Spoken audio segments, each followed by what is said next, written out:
that we're experiencing across the world, especially in LA. It's really important for our senior community that are often left so vulnerable, especially during these very intense heat events, without the proper air conditioning units and things that will help them mitigate the heat. We are going around all our districts trying to ensure that our communities get the resources they need to survive the heat, while also enrolling in our programs to support low-income programs, rebates, energy efficiency, anything that we can do to help them with their bills and at the same time with their health. And why are we doing this? This is to ensure that we provide resources for some of our most vulnerable customers to the experience of extreme heat. And we want to make sure that they have the cooling systems necessary to stay safe. With that being said, these are for income qualified customers who are enrolled in our Easy Save program. And for customers who may not be enrolled right now, we have people who are ready to sign them up so they'll be qualified on the spot and to receive an air conditioning system today. In addition to that, customers who are not able to make it today can also apply through our Cool LA rebate program, where we provide a $225 rebate for customers who purchase an air conditioning system on their own. I think in particular for our seniors, it's really difficult to expect them to know which website to go to know what is legitimate or not. I think bringing the information to them directly and all of the resource booths that are here is a far more effective way of getting people connected to the items that they're eligible for. This is a really great opportunity and example of how we're bringing government to the people and how we're making sure that we're connecting our most vulnerable communities with the resources that they're not only eligible for, but they deserve. Please reach at ladwp.com/heatrelief2024. A coat of paint and some new furniture become so much more than a makeover when they affect changes in children's lives. The Healthy Room Project is a community outreach that gives a real lift to a local family.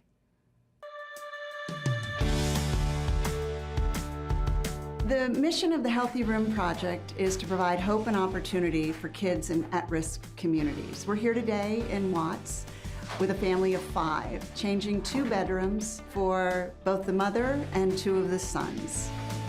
Ahorita tengo un grupo magnífico que pues me siento contenta porque están arreglando el cuarto de mis hijos. For Southeast Community, this is our second Healthy Room project that we've been in collaboration with. We've had many of our senior lead officers and officers that identify families in need, and this was a family that was identified with a mother and her children, and that's the reason why we're here, is to really change the life of a family. We come in, we completely renovate these rooms in a one-day effort, all in partnership with law enforcement. We paint their rooms, we build beds, desks, provide bedding, all the comforts of home that these kids have always been denied, many of them sleeping on the floor, and it is life-changing. It's a one-day lift, start at 9, and at 3 o'clock these kids come home to a whole new world. It's a blessing to be here. Community has truly come together to create an experience for you today, and we hope that you love it.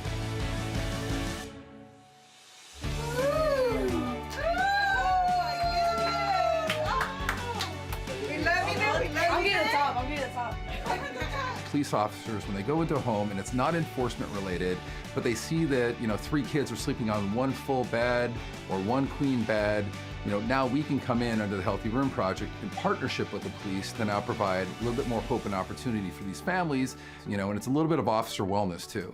And I think that's a critical piece, is the officer wellness, not enforcement related, providing hope to a family, good day of service. I personally love doing this because it gives opportunity to kids who didn't have it before. Safe space, they can do their homework, they have a bed, they have their very own little area that's theirs, and I think that's just really important for them mentally and emotionally, so I'm just really happy to be a part of it. Me siento contenta, me siento feliz de tener un techo donde estamos y tener también esta ayuda y este apoyo de la comunidad, de los policías, para realizar ese sueño para los niños, ¿verdad? De tener su propio cuarto, sus camas, arreglado como a ellos les gusta. Es un equipo maravilloso.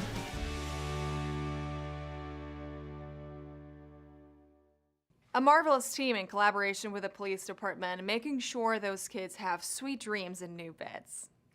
Readers have always known that the library is a cool place. Now it's time to let Angelenos know that whenever there is extreme heat, all branches of the Los Angeles Public Library system function as cooling centers. Today, we're at the Atwater Village branch of the Los Angeles Public Library, and we're here to talk about cooling centers. The community should know that libraries are considered cooling centers by the City of LA, and the reason this is because we can provide air conditioning, water fountains, or hydration stations for people that need to drink water. We also have comfortable places to sit and things for people to do while they're here. So it is very important that people understand that in addition to the parks, libraries are also considered cooling centers. Everybody that comes in, while they're staying cool, they're free to look at our books, our magazines, free to use our computers that they can get online with. If they come at the right time, we have programs, we have classes, we have different events going on, and of course, they're welcome to bring their children because all of our libraries have a children's section as well as a teen section, so the whole family is welcome. During extreme weather, all of the libraries are available to assist. And extreme weather, we're not just talking about when it's really hot outside. When it rains really hard, when it's really cold, if there's any sort of adverse weather happening, we invite people to come into the libraries, and all of the 72 libraries, including the Central Library, are cooling centers, are warm centers, are just there to help the community. If you want more information, please visit our website, lapl.org, call your local branch, call 311, or just ask somebody. Most people in LA, we hope, have a library card and have been to our libraries, and I'm sure they'll be happy to tell you all about it. It's the first ever reparations report for the city. LA Civil Rights Department has been instrumental in gathering community input, facilitating discussion, and showing that the harms that began with slavery still linger throughout society today. Today we are at Cal State Northridge to talk about reparations. We are issuing the very first reparations report for the city of Los Angeles. We are the largest city to put forward an opportunity for folks to see the harms impacting African Americans in their city. Over 600 community members submitted surveys to say how the vestiges of slavery have impacted our lives here in Los Angeles. Many people will say, why? For 16 generations, they were not able to vote, they weren't able to get paid for their work, they weren't able to acquire housing, decent housing, medical services, etc. Today we'll be presenting research from the landscape analysis, the ethnographic research, as well as the focus groups. We found several different areas, what we're calling the 12 areas of harm, modeled after the California Task Force for Reparations.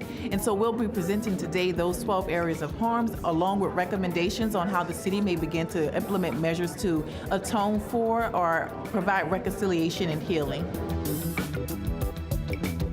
It's really about getting the word out and helping individuals understand what the obstacles are and what the opportunities are.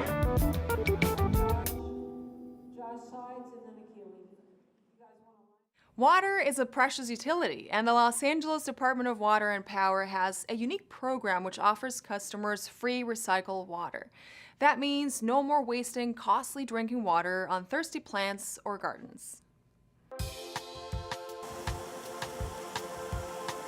Well, we're here at the LA Zoo parking lot, the north side of the parking lot, and we have a residential recycled water fill station program where we give free recycled water to the citizens of Los Angeles. As long as you have an LADWP customer account, you're eligible to get up to 300 gallons per visit. We're appearing here at the LA Zoo every Friday from 8 a.m. to 2 p.m. and on Thursdays at Delano Park in the Valley, also from 8 a.m. to 2 p.m. So LADWP has had this program for over 10 years, and it's one of our strategies to help our customers to free recycle water, but it's part of our strategic effort of educating our public about all the things that LADWP does to help conserve water, whether it's recycled water, storm water, conservation efforts. It's all aimed to educate about what we do to try to continue to provide our customers with sustainable access to reliable water supply. So as a customer of DWP ourselves at the Los Angeles Zoo, we actually use this recycled water throughout our grounds, especially in our parking lot. So if you'll notice that there are native plants and native gardens, and they provide shade and it provides habitat for native wildlife, well, we use this exact same water to feed those plants. I would say if you have a garden, come here and use this resource. It's free. You can use this for the veggies that you might have that you eat at home. You can have native plants to support pollinators and conservation of native species, and you don't have to spend money doing it. So it's kind of a win-win, both for people and for wildlife and nature. Y ahora regresaron y pues, perfecto para mí porque me gusta tener un buen jardín y me duele usar el agua potable. We want our customers to understand that water scarcity here in Southern California is a big challenge for us. So LADWP is doing our part to invest in the development of sustainable water supplies.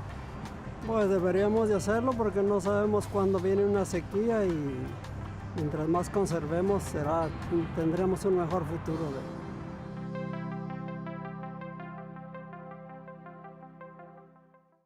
A new report outlines supports for older workers. LA City Sanitation issues a scam warning, and 6 city commissions are looking for new members.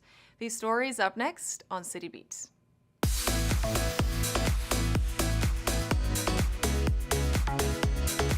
The City of Los Angeles Workforce Development Board, in partnership with the Economic and Workforce Development Department, has launched the Advantage LA Report supporting older workers.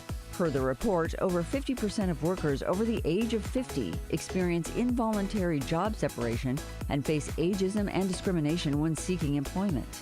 In an effort to change these statistics, the Advantage LA report supports the employment, retention, and advancement of older workers that make up 20% of the City of LA's workforce. Advantage LA offers potential solutions and serves as a vital tool for policymakers, employers, and community organizations to improve the workforce landscape. To find out more about the Advantage LA report, go to ewdd.lacity.gov.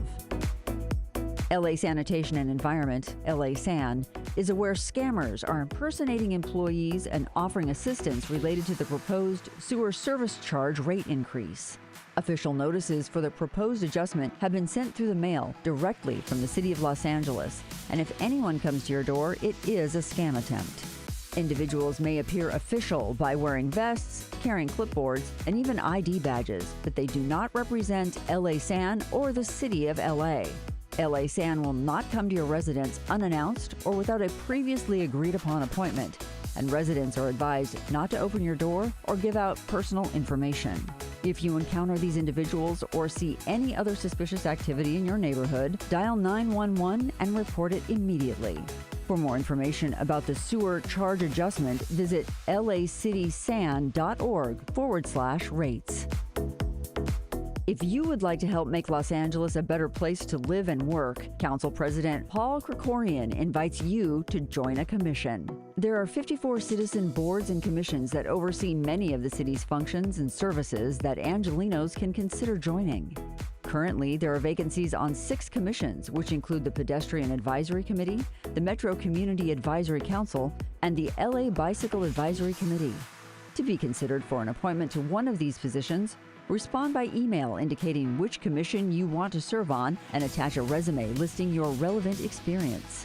The time frame to apply for these positions is very brief, so if you're interested, please act immediately. For more information, visit lacity.gov/government or call 213-473-7002.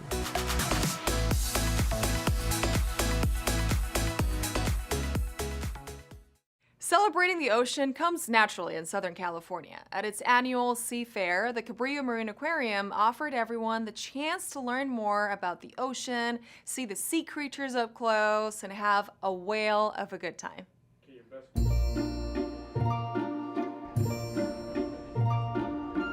Today we have our annual Seafair, and our Seafair is a celebration of the ocean. We have lots of exhibitors here today. We have some life-size whales that you can walk inside of.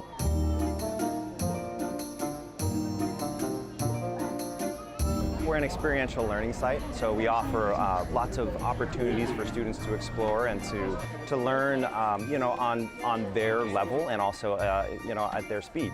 So we have, you know, areas like the Exploration Center and the Aquatic Nursery. They can go into the aquarium and they can observe the animals. It's like very educational, you know, being so close to the sea, being on the coastline, like learning what, you know, is this close to you and what you can really go experience. As soon as you see something and you make a connection to it, you're better able to relate to it and care about it more, which is really important for our oceans and conservation in the future. We also have dogs available for adoption from Harbor Shelter and Carson Shelter. Lo que más me gustó son los perritos que están en adopción y es lo que me gusta más porque tengo una perrita allá en casa y pues quiero adoptar uno. The Seafair is a great event. There's tons of fun for everyone. You can see anything from animals to technology. So it's really exciting and I think everyone should get down here if they have a chance. From feeding local families to an extensive range of programs, there's no doubting the central role that Mid-Valley YMCA plays in the San Fernando Valley. An investment into the Y's facilities will see it serving the surrounding community for many more years to come.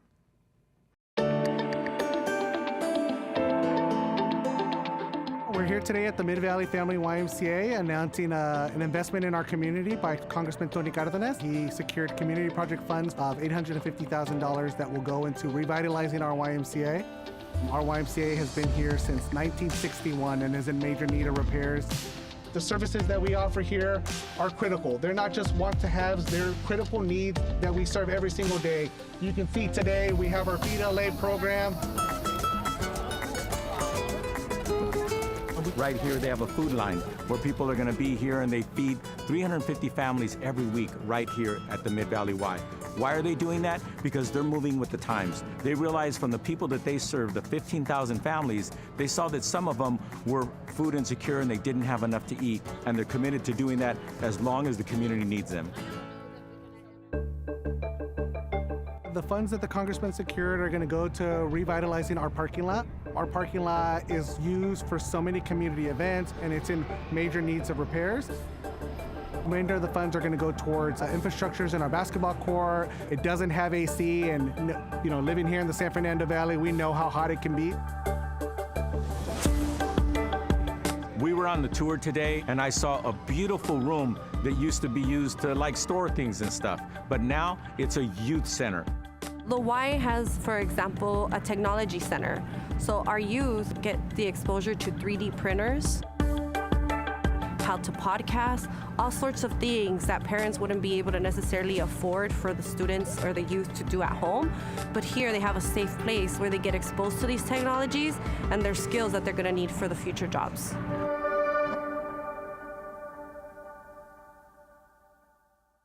It began as a block party, now it's a fully fledged summer festival celebrating the vibrant culture of South LA's jazz scene. The Leimert Park Jazz Festival is cool, smooth, and free, bringing out the fans for the music and the community for fun in the sun. It's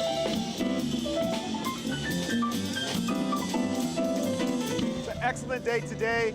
Los Angeles is one of the world's great jazz cities, and we have one of the great jazz festivals here at Leimert Park.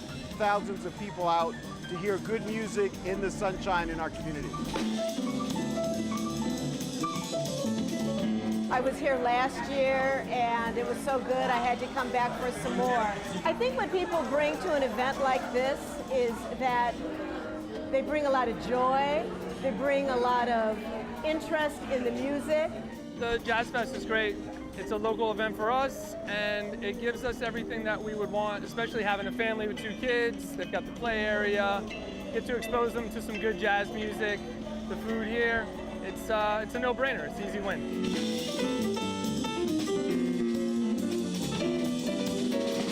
This is the first time that Play LA is actually part of the festival, and we're so excited to be here. It's a great opportunity to really share how we have affordable sports programming at your local parks. And so it's really been a great collaboration with the organizers.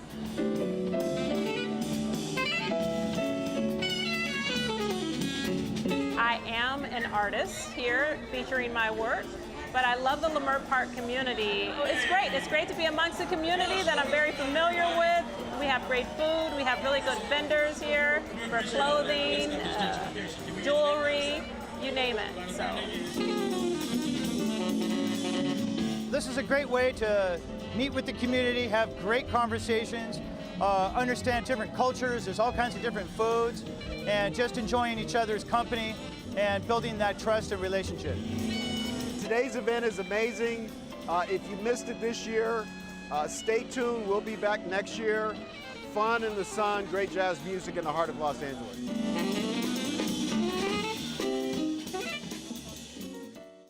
In this week's feature story, a new exhibit at City Hall's Bridge Gallery takes us from Paris to Los Angeles.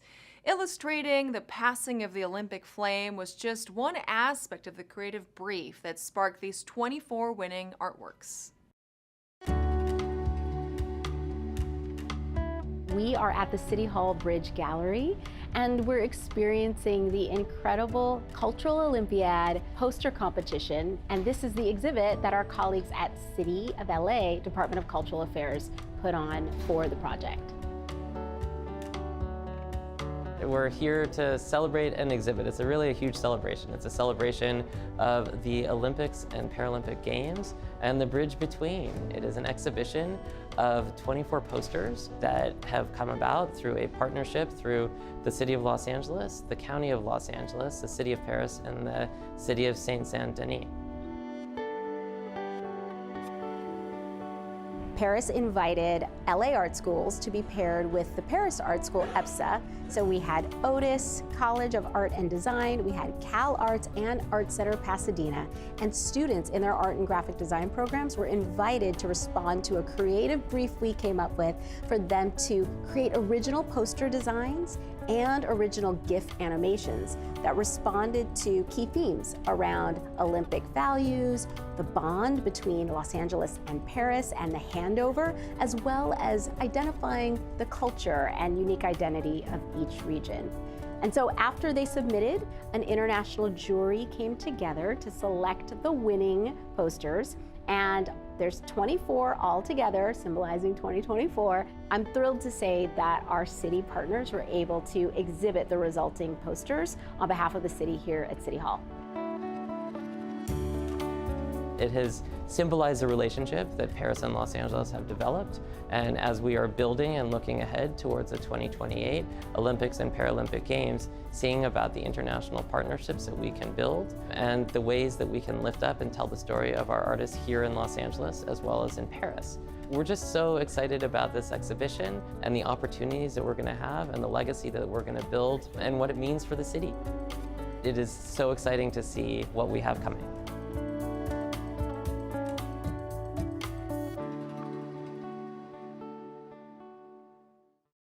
In this week's Things to Do, celebrate Hispanic heritage at a pool party, enjoy jazz on Central Avenue, and honor an International Day of Peace. All this up next on Things to Do.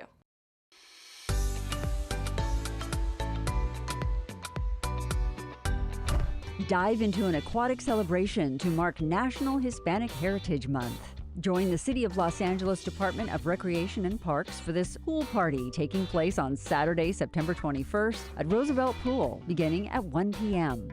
Jump in and enjoy water aerobics, learn about water safety, or take your first swim lessons. There'll be sports stations, music, and fun for all ages, along with free food for the first 300 people at the event. Children under 7 must be accompanied by an adult. Plunge into the pool at LA Park's Aquatic Celebration for National Hispanic Heritage Month on Saturday, September 21st at 1 p.m. For more information, visit laparks.org. 4 pavilions, 3 stages, too many acts to mention, all in one central location. Welcome to the 2024 Central Avenue Jazz Festival. Bring your sunscreen and enjoy food and craft vendors along with all the live music and performances on Saturday, September 21st, beginning at 11 a.m. Join Councilmember Curran Price and other local jazz fans on Central Avenue between MLK Boulevard and Vernon Avenue for this day-long festival celebrating all the jazz greats. The 29th annual Central Avenue Jazz Festival takes place on Saturday, September 21st from 11 a.m. to 7 p.m. For more information, visit centralavjazzfest.com. Celebrate the United Nations International Day of Peace with the renowned Dr. Jane Goodall on Saturday, September 21st. Day of Peace will honor Dr. Jane Goodall's 90th birthday and share the work of Roots and Shoots groups and Rotary Clubs of Los Angeles. Head to Point Fermin Park, where Dr. Jane Goodall will share her message of hope for people to take action on behalf of the planet.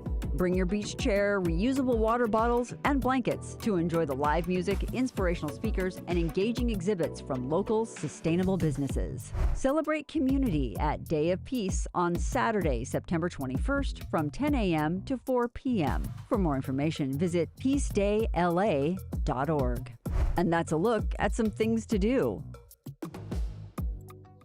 And that's all for this week. I'm Natalia Bilbao, and from all of us here at LA This Week, thank you so much for joining us.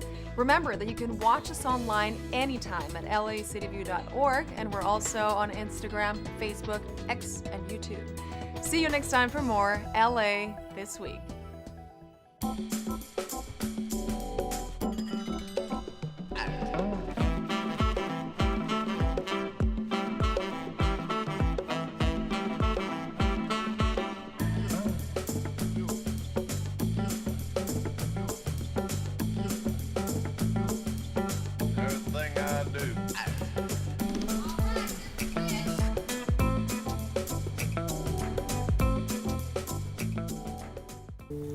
Hi, my name is Amanda Charles. I'm the librarian 3 at Teenscape. Teenscape is the library within Central Library that serves teens and young adults aged 12 to 19. When we opened in 1998, we were the first public library dedicated space for teens. We have over 4,000 square feet of space with a collection of over 30,000 items. We act as ambassadors to the rest of the collection for young adults.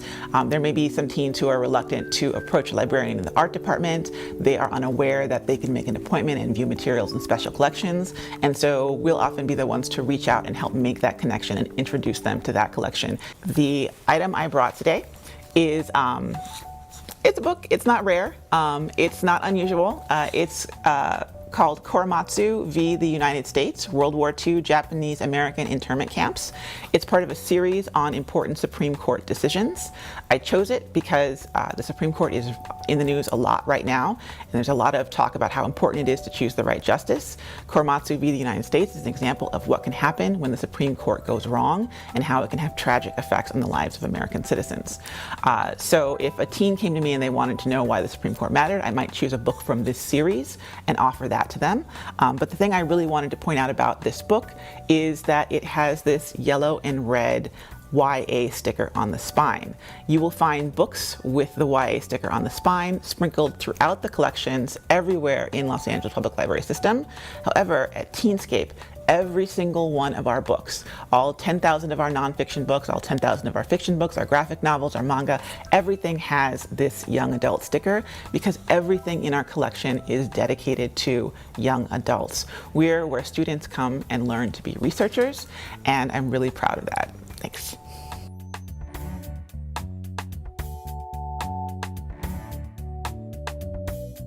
Did you know the average LA resident uses about 89 gallons of water each day? Challenge yourself to conserve. Turning off the faucet when you brush saves up to 10 gallons of water. Taking a 5-minute or less shower saves up to 15 gallons of water. Washing only full loads of laundry saves up to 30 gallons of water. And fixing a running toilet can save up to 50 gallons of water. Keep it in mind all day, every day. It's water conservation the LA way.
Good morning, everyone. Good morning and welcome to this meeting of your Los Angeles City Council. Today is Friday, September 13th, 2024. I'm Paul Krikorian, President of the Council, and we're ready to begin today's meeting. We will be taking public comment here in the John Ferraro Council Chambers and also by teleconference today. Mr. Clerk, if you could please call the roll. Yes, Mr. President. Blumenfield, De Leon, Harris-Dawson, Hernandez, Hutt, Krikorian, Lee, McOsker, Padilla, Park, Price, Rahman, Rodriguez, Soto Martinez, Yaroslavsky. 12 members present and a quorum, Mr. President. Thank you very much. First order of business, please. Approval of the minutes of September 11, 2024. Councilmember Padilla moves. Councilmember Hutt seconds. Next. Commendatory resolutions for approval. Councilmember Lee moves. Councilmember Price seconds. Next. Mr. President, there is a request to continue items 5 and 6 to Tuesday, September 17, 2024.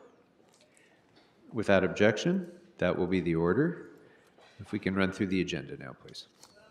Item 1 is an item notice for public hearing. Items 2 through 7 are items for which public hearings have been held.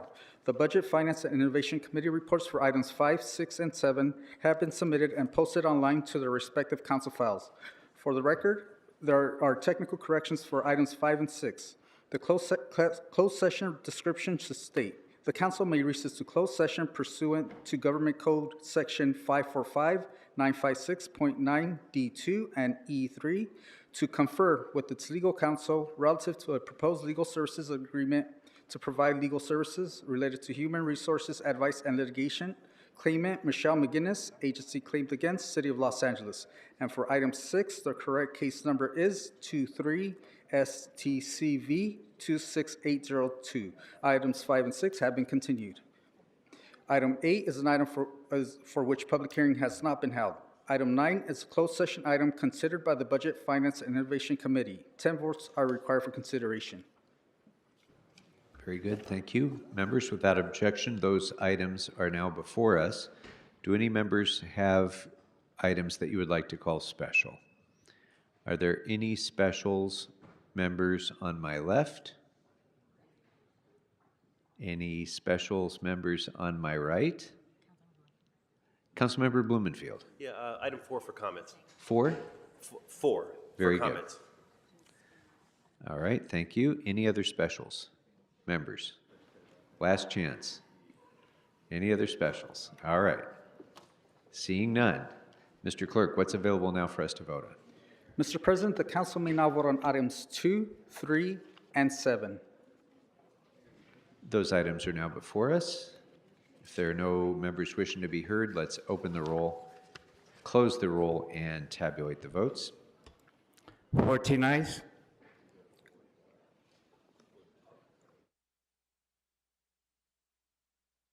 All right, with that, we're ready to go to the presentation section of our meeting, and I'd like to ask Councilmember Yaroslavsky and Councilmember Blumenfield, are you prepared on our first presentation?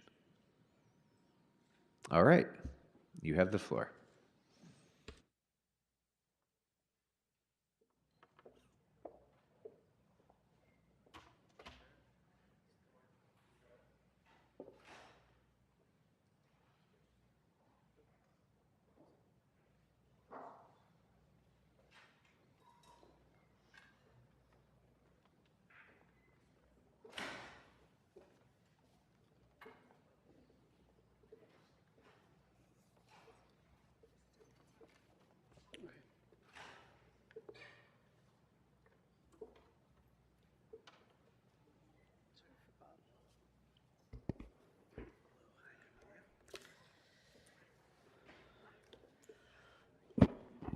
Good morning, colleagues. This coming Monday marks 2 years since the tragic death of Mahsa Amini, a young woman whose courage and defiance continues to ignite the global struggle for justice, equality, and freedom for women the world over. The Woman Life Freedom Movement, born out of the cries for justice in Iran, has transcended borders, cultures, and generations, becoming a rallying call for women and allies worldwide who fight for dignity, human rights, and the freedom to live without fear. Here in Los Angeles, we have the privilege and responsibility to be a part of this global movement. This coming Sunday, September 15th, we're going to unveil Women Life Freedom Square in the heart of Westwood, a community that has been in the forefront of this cause. I want to take a minute to express incredible gratitude to the dedicated Westwood leaders behind me who are part of a larger group who led the charge and played a really pivotal role in advancing the motion that established this important square in memory of Mahsa Amini. I'm joined today by Roozbeh Farahpour, the CEO of the West LA Chamber of Commerce, Elham Yagoubian, who's the Chamber's CFO, and Steve Sand, who's the chairperson of the Westwood Community Council. They and many others have been part of a long-term effort to bring Sunday's events to fruition. Without your leadership, this moment would not have been possible. My team and I are incredibly grateful for your partnership, working through all of the details and the logistics. I want to note that while this new square is physically located in Westwood, its significance reaches across Los Angeles. It represents the values and ideals that we hold as Angelenos: justice, freedom, the unyielding belief that every person, regardless of gender or nationality, deserves to live in dignity. The square itself sits adjacent to Pershing Square, a reminder of the incredible contributions of the Pershing community to the fabric of Council District 5 and Los Angeles more broadly. I'm proud that this monument will serve as a testament to the enduring power of the Pershing community's voice and its leadership in this movement. As we unveil Women Life Freedom Square on Sunday, I invite all of you to join us in honoring Mahsa Amini and standing with women across the globe who continue to fight for their rights every single day. I also want to extend a deep gratitude to Women's March Foundation for their partnership in co-presenting this event and for their unwavering support in advancing the cause of equality and justice. We all have an obligation to join together to ensure that the memory of Mahsa Amini and the message of the Women Life Freedom Movement continues to inspire generations to come. I want to turn over the mic to colleague and friend Councilmember Blumenfield to share some remarks. Thank you. Thank you so much, Councilwoman Yaroslavsky, for inviting me to be part of this incredibly important presentation. Back in May of this year, we introduced a resolution as a council to declare September 16th, 2024 as Mahsa Amini Day in the city of Los Angeles. And many of you were here, the Ardelans were here, and others were here for that momentous moment. Now, thanks to the leadership of Councilwoman Yaroslavsky, we're going to rename the intersection of Westwood Boulevard and Rochester Avenue to Women Life Freedom Square to continue to keep Mahsa Amini's memory alive and to redouble our dedication to her values. We remember not just Mahsa, but the indomitable spirit of all those who stand against oppression. Mahsa Amini's story is a sobering reminder of the price of silence in the face of injustice. Her arrest and subsequent death for allegedly inadequate head covering underlies a grave violation of human rights, the right to bodily autonomy and freedom of expression. In Los Angeles, we take pride in our diversity and our commitment to equality. We are a city built by people from all corners of the globe, people who have come here seeking safety, freedom, and the promise of a better life. As we honor Mahsa Amini, let us renew our commitment to those principles. Let her legacy be a call to action, not just a reflection of what was lost, but a beacon guiding us toward what we must strive to protect: justice, equality, and human rights for all. Thank you for standing together as we honor Mahsa Amini and pledge to continue the fight for a world where freedom and justice are not just ideals, but are realities for all of us. I look forward to this weekend's naming of the square, and again, thank you for including me.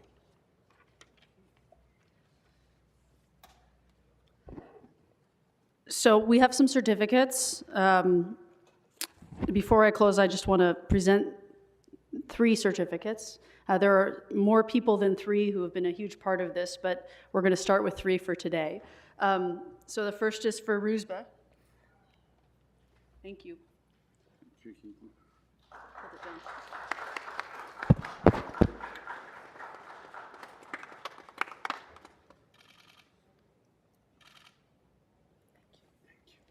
Let's see, where's the second one?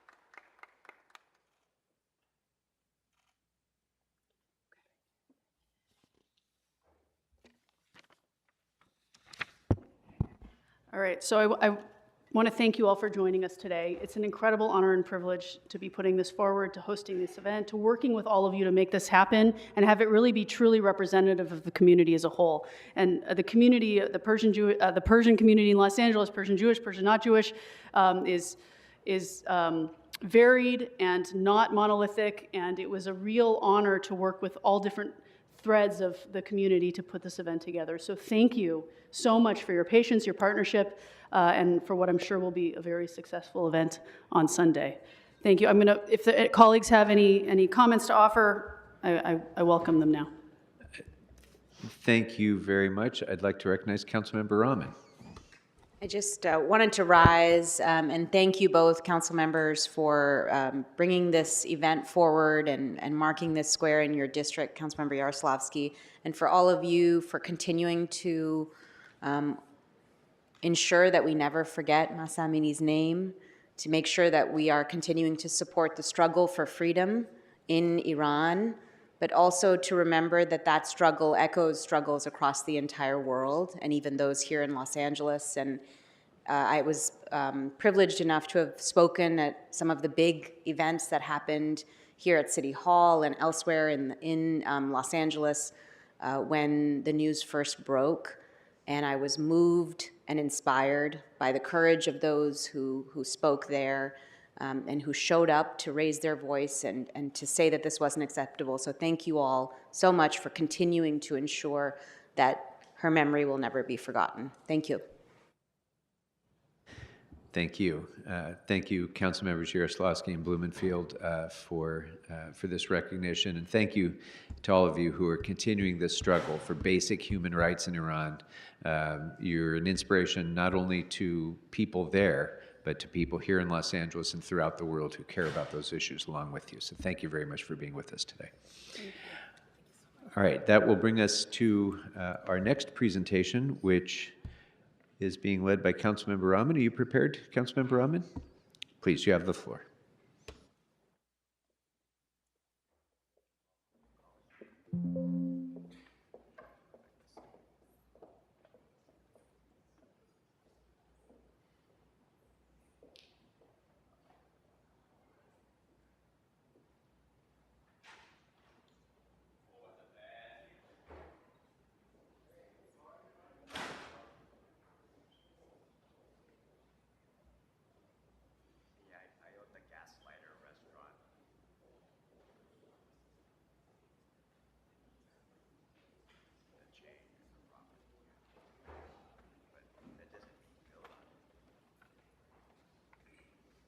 Councilmember Rahman, good morning.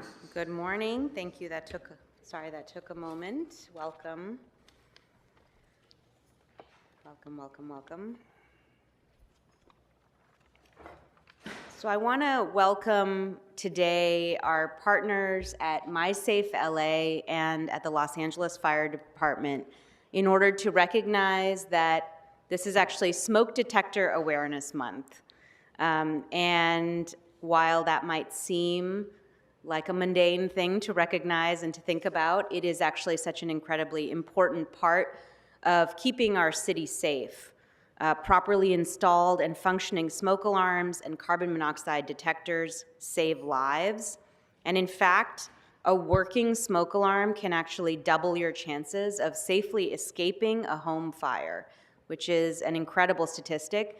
And since they're really cheap, it's a really worthwhile investment. I have actually been strangely obsessed with fire safety since I was a child.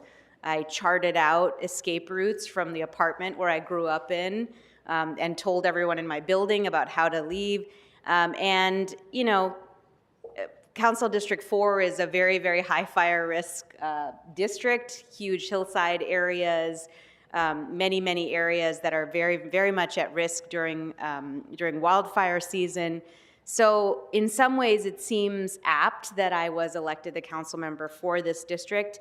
And in partnership with MySafe LA and with the fire department, we have hosted several fire preparedness workshops where we've talked about smoke detectors and talked about all of the other things that come into play when you are trying to keep your family and your neighborhood safe during a wildfire or a home fire. And you can see in the slideshow that my team, along with MySafeLA, actually distributed smoke detectors across units in Reseda, and knocked on many, many doors to educate people on the importance of emergency preparedness and fire safety. We even talked to a resident who had lived in their home for over 50 years without a smoke alarm. And thankfully, our fire safety teams were able to help and install smoke detectors for anyone who was in need. I think this is a small change that we can make, a small reminder that we can provide to our residents, but one that will help us build a safer and more resilient LA. And I just wanted to welcome today our partners at MySafeLA, who I hope will be able to share a little bit more about what they do in the city, how they can partner with all of you and with the city to raise awareness about these issues, and to talk a little bit more about why this month is so important. So I want to welcome David Barnett, Executive Director of MySafeLA. Thank you. Good morning, everyone, and thank you for giving us a few minutes of your time. This is something that we've been doing with the City of Los Angeles since 2008, and this year we're closing in on 100,000 smoke alarms installed in homes in the city.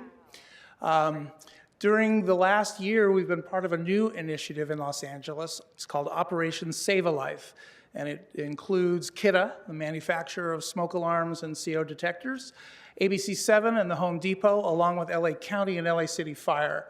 And it has been a tremendous opportunity for us to reach into neighborhoods which are significantly at risk and to try and make those homes safer. And in working in all 4 bureaus and in 11 of the 15 city council districts in this specific program to date, we've been very fortunate to make many, many homes safer, nearly 4,000 smoke alarms installed over the last year in at-risk homes. Now, that doesn't just mean homes without a smoke alarm. In many cases, homes do have smoke alarms, but they're 15, 20, 30, even 40 years old, and they don't work.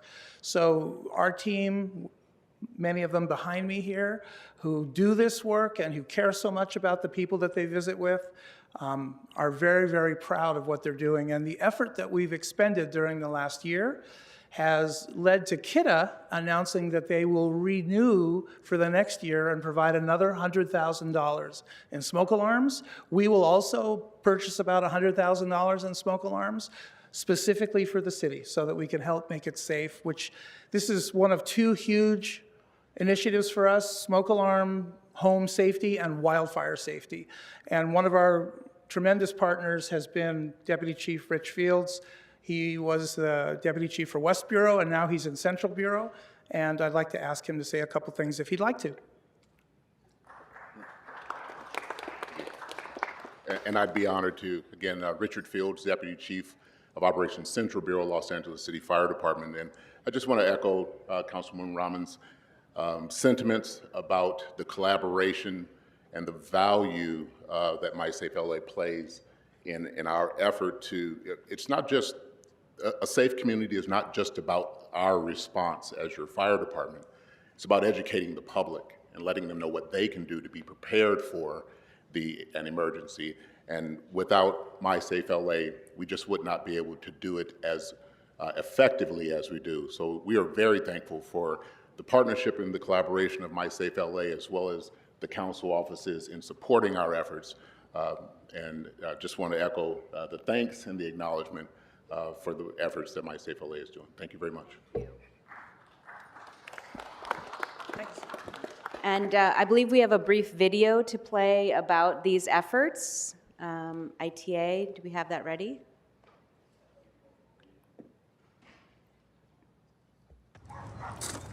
Hello, sir. How you doing? Good morning.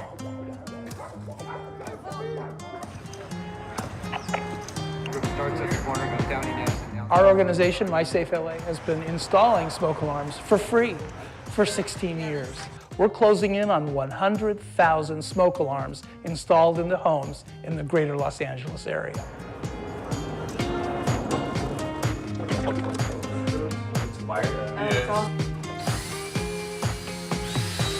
We're in Boyle Heights today following up after a fatality fire or a tragic incident and making sure the neighbors don't go through the same thing by giving them good working smoke alarms when they need them, carbon monoxide detectors when they need them, and talking about escape planning so they'll know what to do if those alarms ever go off before tragedy strikes.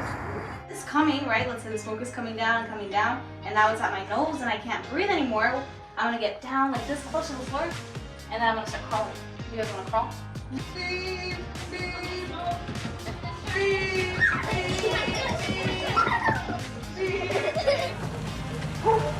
When we engage with the community, we bring along our fire department partners. And it proves very useful for the public. When they see us and firefighters, they know that we're genuinely there to help them. Okay? All right, yes, ma'am.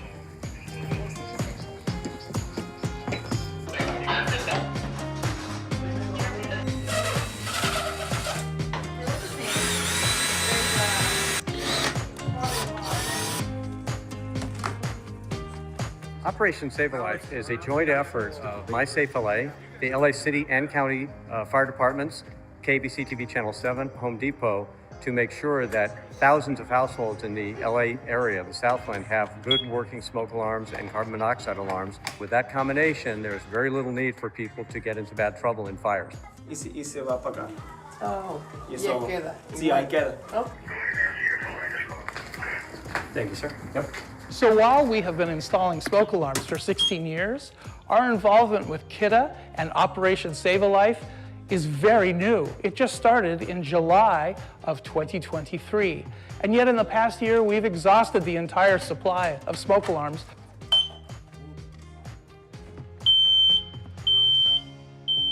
And we're looking forward to being able to continue supporting Operation Save a Life into the years that come.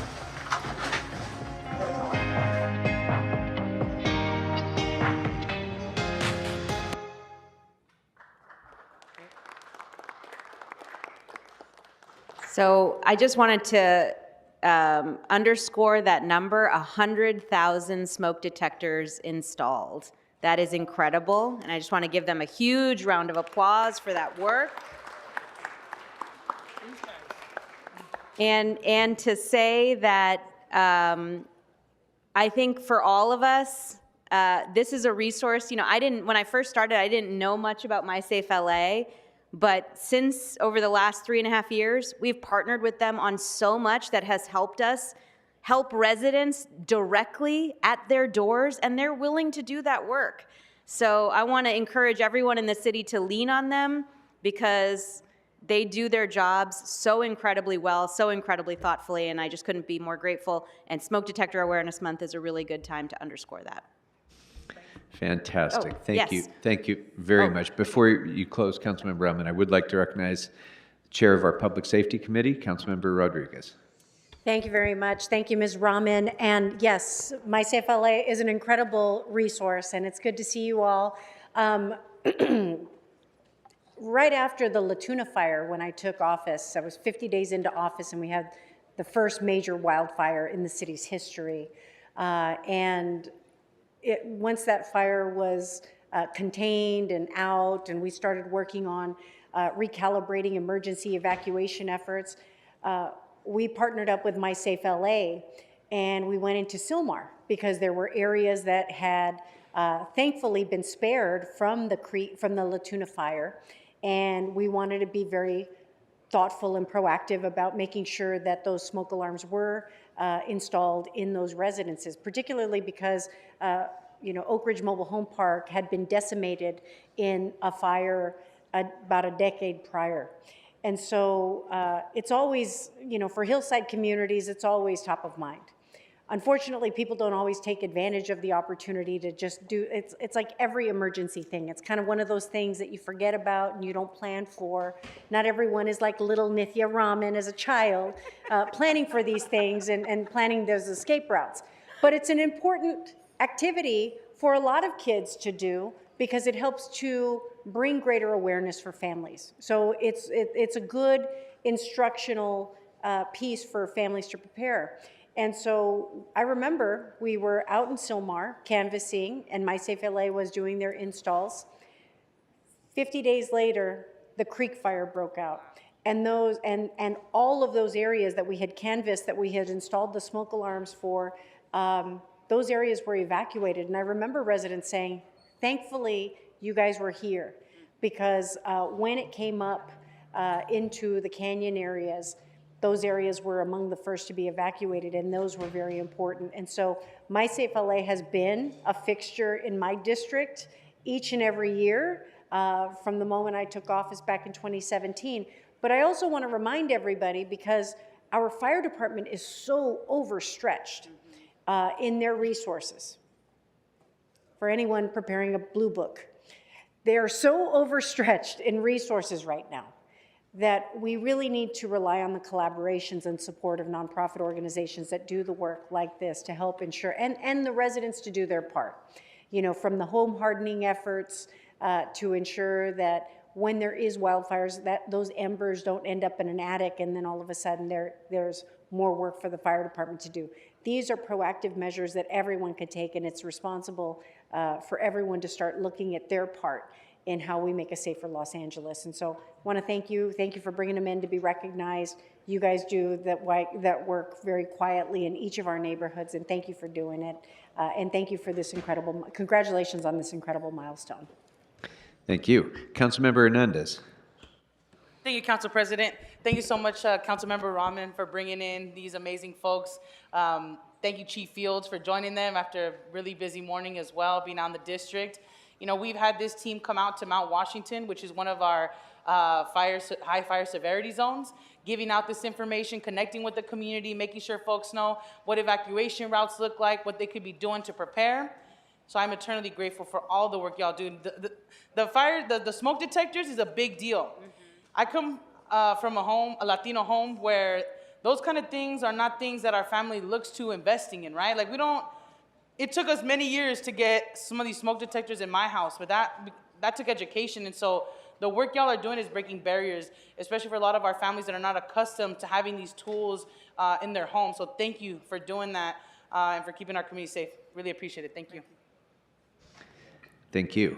Councilmember Rahman. Thank you so much. And I just wanted to thank everyone who has worked with My Safe LA already, encourage others who haven't to reach out to both My Safe LA and to the fire department to go out into your communities and to do this work, and to plug that tomorrow we have an event in partnership with both of these incredible organizations to hold a wildfire safety fair tomorrow in Los Feliz from 11 a.m. to 2 p.m. at the Lila International School in Los Feliz, with educational booths, demos, opportunities to make a go kit, information regarding home hardening, including how to shut off your gas line during an earthquake, which is an incredibly important way of making sure you're safe. There'll be free food, and if people get their event passports signed, there's some special gifts.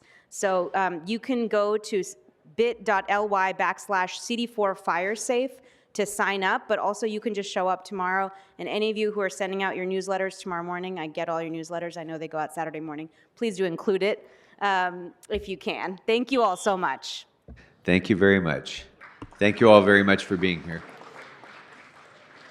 All right. Next up, we have Councilmember McOsker.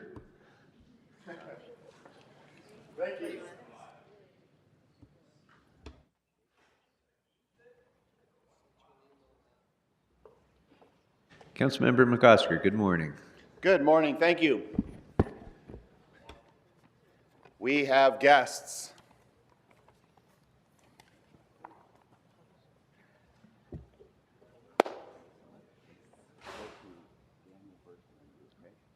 And I'm going to tell them that we're going to get more of these for everybody. Very good. Good morning, colleagues. It's so great to be with you today. We are excited to have the Watts Towers Arts Center campus, the Department of Cultural Affairs, and community members here with us in Chambers in celebration of the 42nd annual Watts Towers Day of the Drum Festival and the 47th annual Simon Radia Watts Towers Jazz Festival. So today is about celebrating the creativity, the community, and the amazing legacy of our beloved Watts Towers.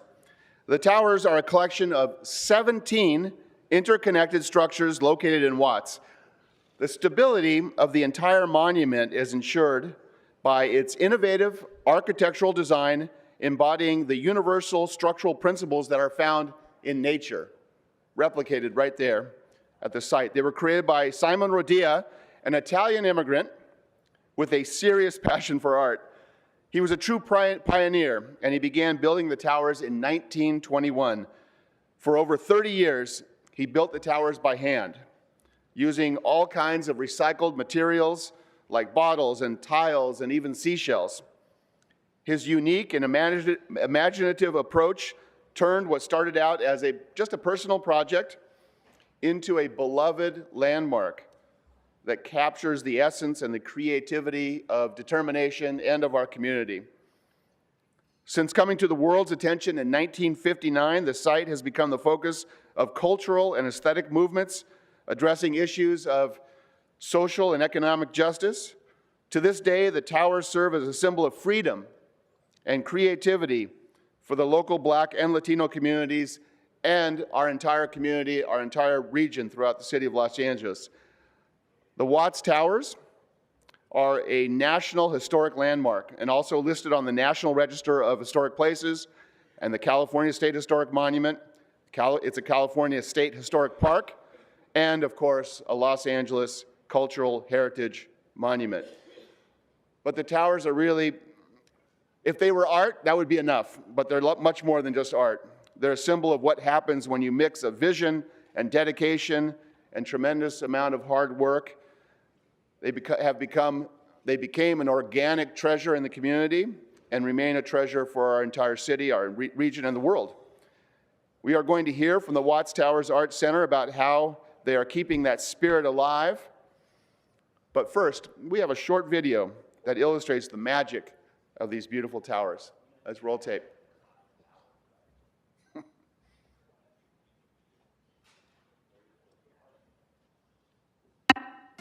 We are celebrating 103 years of the Watts Towers, 63 years of the Watts Towers Art Center, the 42nd Annual Watts Towers Day of the Drum Festival, and the 47th Annual Simon Rodia Watts Towers Jazz Festival. Come join the Department of Cultural Affairs, bring the family, and have a wonderful 2 days of free museum and art education. We'll see you there.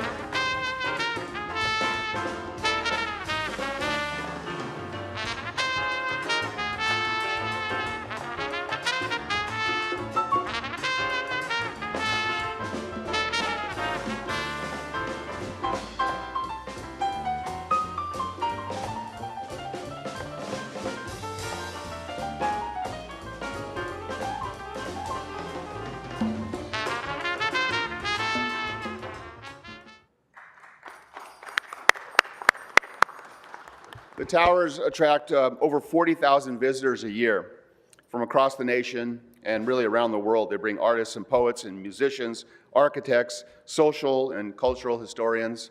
It really is a treasure. As host and guardian of the site, the 55-year-old Watts Towers Arts Center offers a continuing arts and music education year-round and exhibitions for the local community. With us today, we have very significant individuals who keep the towers open and accessible and support the towers. We have the director of the Watts Towers Art Center campus, and we have our own general manager of the Department of Cultural Affairs. I'm going to ask our general manager to come up first, Daniel Tarica.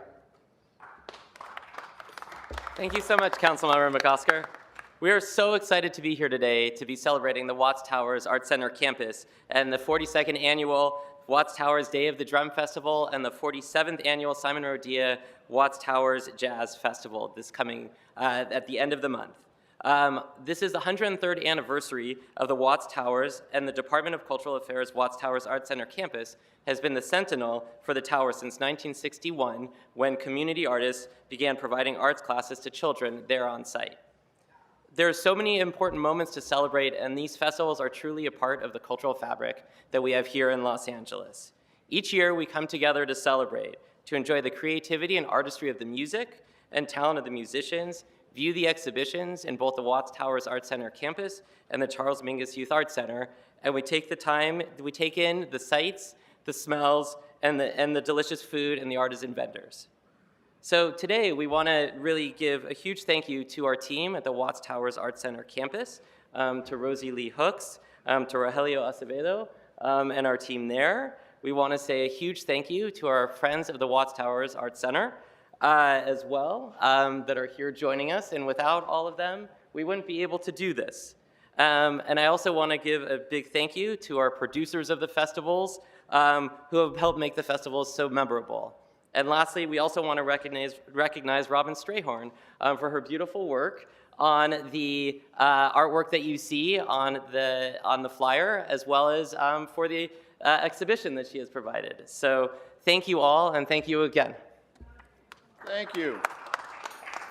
Thank you, Daniel. And the voice you heard on the video, someone who has been just incomparable, just a wonderful supporter and advocate for the center campus. Next up, our director, Rosie Lee Hooks. Thank you, Mr. Councilman. Thank you. I'd like to thank you for, we've never been to City Council before in all of the years that we've been doing this work. Thank you for finally bringing the Watts community to be presented here. We appreciate you. We've been doing this festival for many, many years, and our community is a very rich community.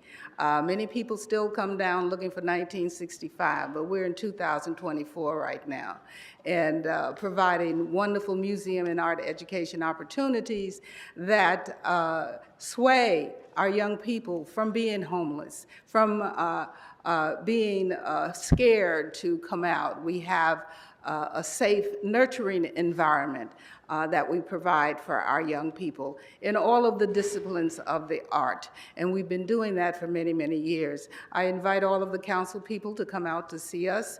The Department of Cultural Affairs ensures that your constituency has opportunities for museum and art education. That's our job, Mr. Councilman, to make sure that all of our constituency in Los Angeles has opportunities, museum and arts opportunities, including Watts. Watts is very, very rich. That 2 square miles has more artists than anywhere else in Los Angeles, in all disciplines. We have major, major people coming to our campus.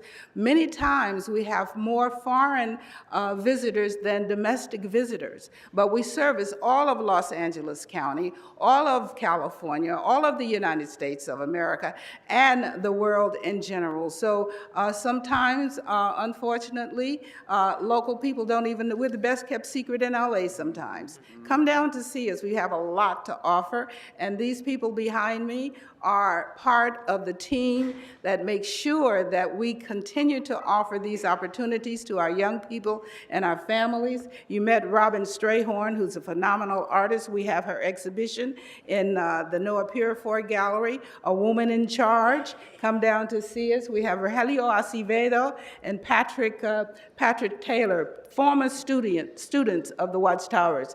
If you are a student, you graduate from high school, graduate from college, we're going to bring you back to work. We recycle our students like Simon did with all of the recycled items. We also have our support groups that have been there longer than we have. 1983, I think the Watts Towers Community Action Council, Friends of the Watts Towers Art Center have been on campus for many, many years.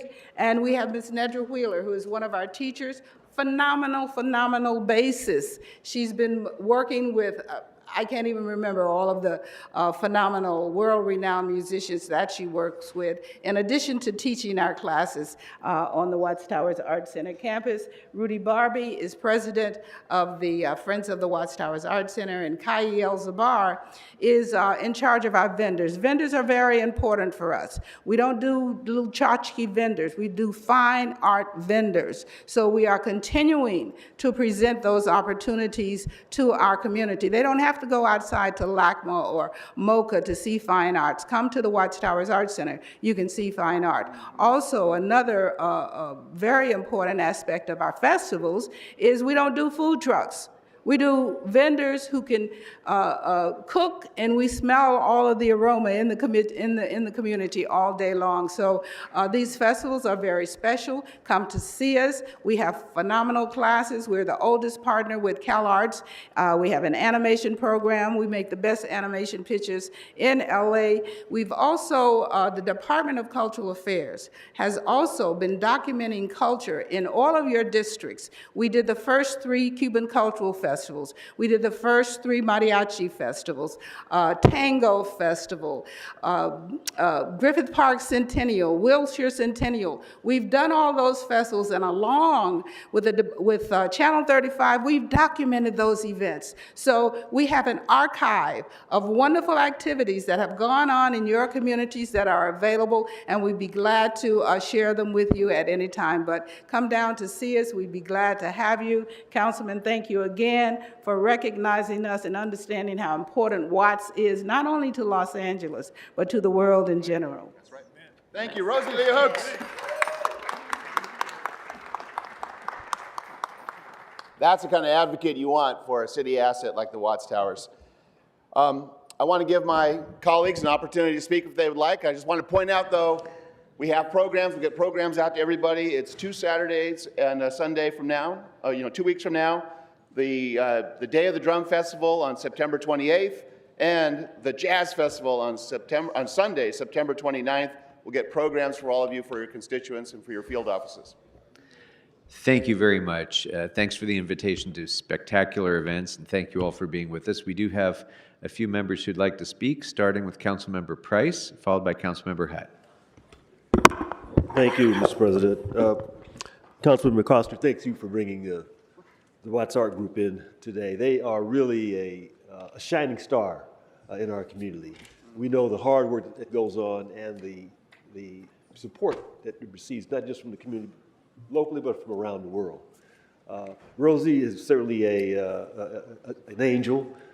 She has certainly been leading the way, not just there in Watts, but in South LA as well. And so we appreciate not only the Drum Festival, but the Central Avenue Jazz Festival that Rosie had a hand in creating.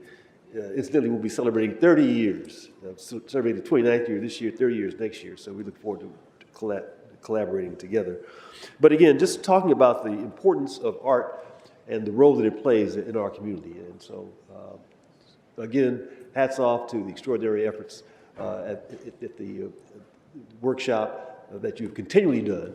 And certainly this has been an exciting chance talking about history, culture, arts, the past, the present, and the future. And so keep up the good work. We look forward to collaborating with you. Councilmember Hutt, followed by Councilmember Rodriguez. Thank you, Mr. Chair. Thank you, Councilmember McCosker. You know, the Watts Towers are iconic. It's a destination for people that come here from all over the world.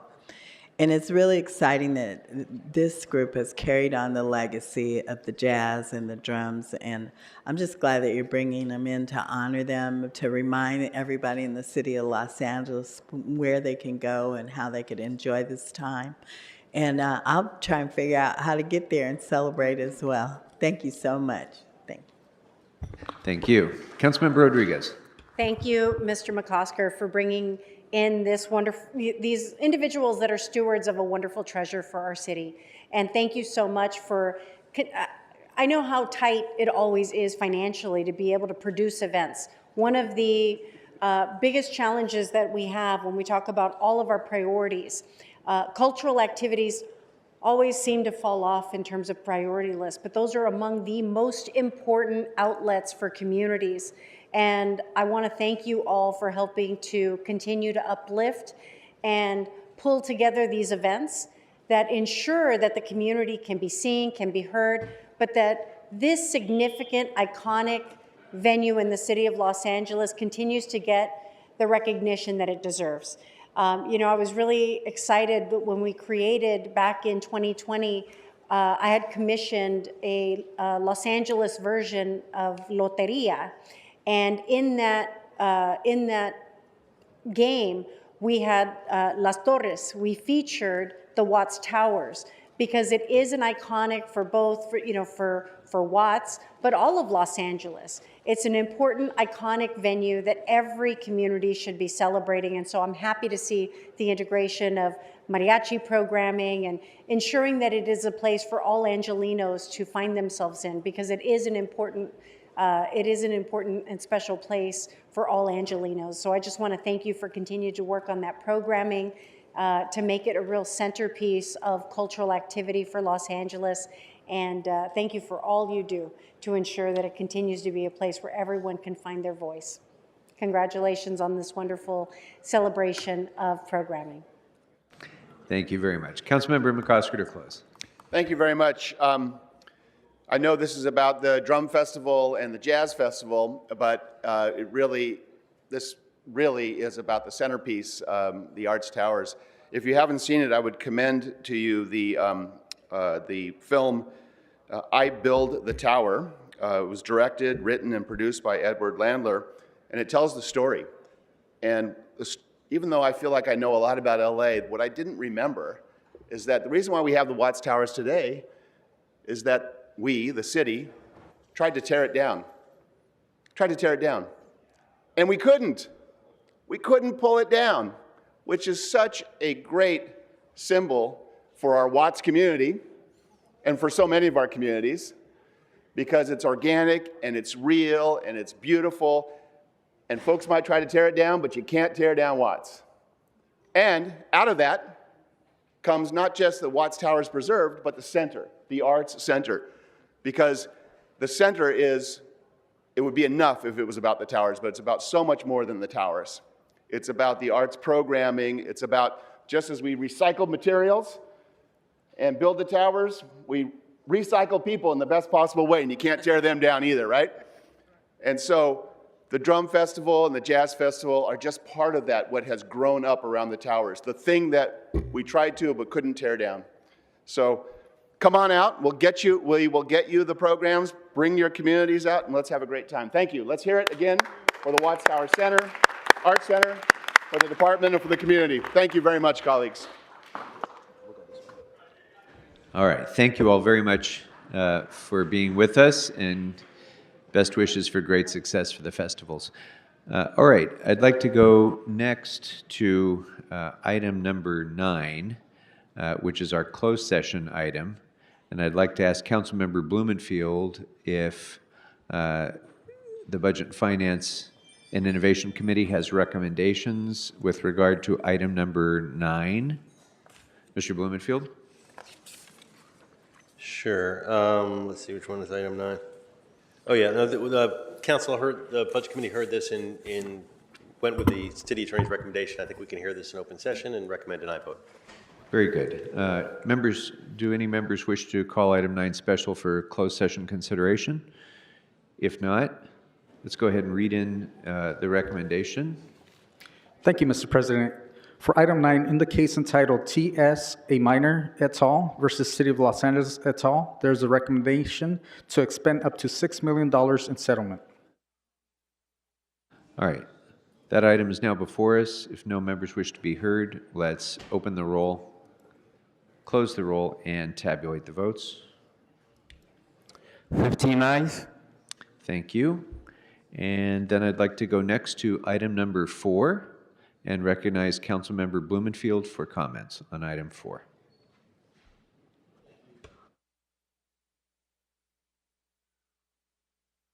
Check, check. All right. Thank you, Council President. Colleagues, I rise today to emphasize the importance of ensuring proper maintenance and upkeep of our pedestrian bridges and tunnels throughout the city. These structures are not just physical connections, they're lifelines for our communities, and their upkeep is essential for a variety of reasons. They provide safe passage across some of our busiest streets, highways, and other barriers. Our families rely on them. Basically, the reason why I even brought this forward is in looking into getting some of them maintained, working with the departments, I got a lot of this. It's this responsibility or that responsibility. And, we work through all that, but at the end of the day, I think we need a coherent policy. So what's before us does not dictate that policy. It really just tells our departments to go back and work together to come up with a very clear paradigm so that we know which department is responsible for which underpass and why. So we have a very clear set of rules, and I think that'll make, basically it'll make working the city easier and better and more efficient in the future. So I ask for your aye vote. All right, thank you very much for bringing it forward. I see no other members wishing to be heard. So on item 4, let's go ahead and open the roll, close the roll, and tabulate the votes. 15 ayes. Very good, thank you. That will take us next to the public comment portion of our meeting. So Mr. Clerk, Mr. City Attorney, can you please read in the instructions for comment?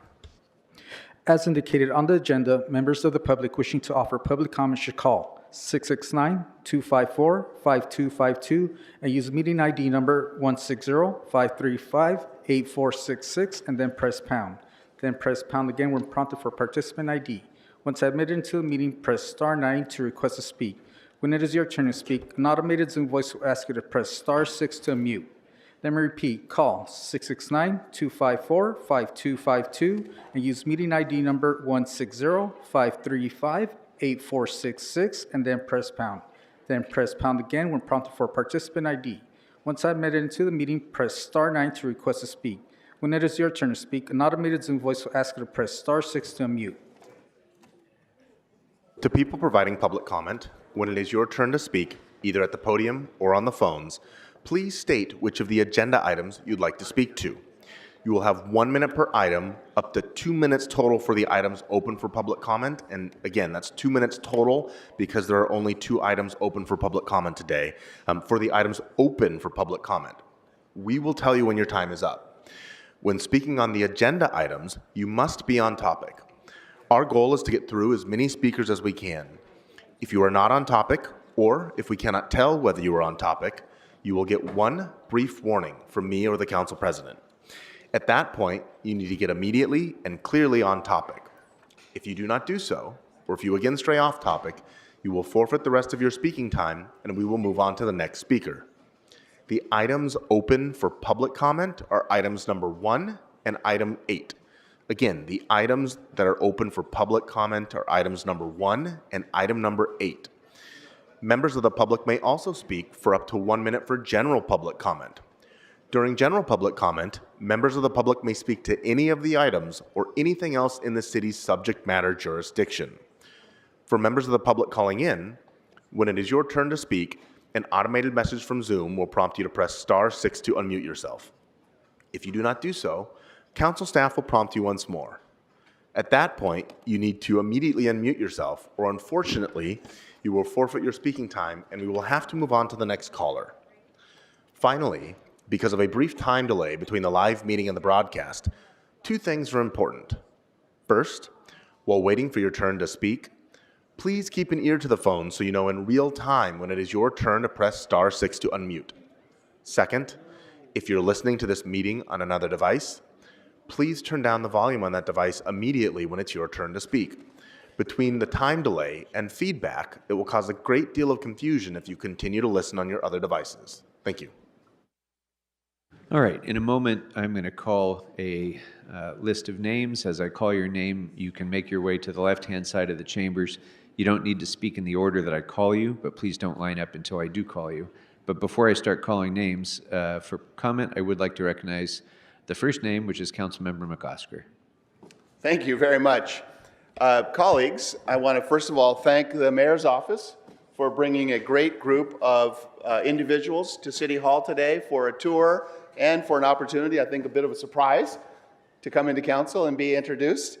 We have very involved, active, engaged parents of Wilmington here today in the front row. Can you give a wave to our parents of Wilmington? Involved in a number of different activities, whether it's Best Start or Neighborhood Watch or the WIN, which is the Wilmington Information Network. Really, we have a great community, as we all have great communities. We have a great community in Wilmington of active and engaged folks, and I really appreciate the sort of the spirit of engagement that seems to have dramatically increased. I do want to thank particularly Irma Venegas, who's just become one of our volunteer police officers, and I was surprised to see her at our community events. I see her in uniform. So thank you for that, but thank you for all that you do throughout our community. So welcome to your City Hall.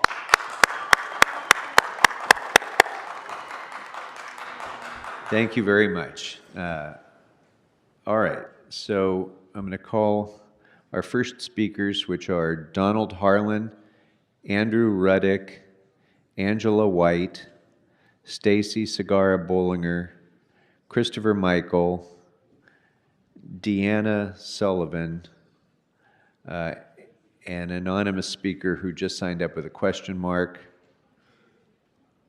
Andrew Ruddick, and Julian Makara, please. Good morning. Which items would you like to speak to? Hi, I'm Donald Harlan. I'd like to speak on all available agenda items. I understand that's only number 1 and 8 in general comment. Correct. Yes, so you have 2 minutes for the items and 1 minute for general. Please begin with the items. Go ahead. Agenda item number 1, I'm going to have to say no. The Budget, Finance, and Innovation Committee has been nothing but a enemy to the city. It's a constant effort to tell them no. Those people in there shouldn't be doing that. You shouldn't be spending money that way. Those aren't your tax revenues to spend. Those don't belong to the city of Los Angeles. Or those don't belong to the people of Los Angeles. That's not city property. It's mine.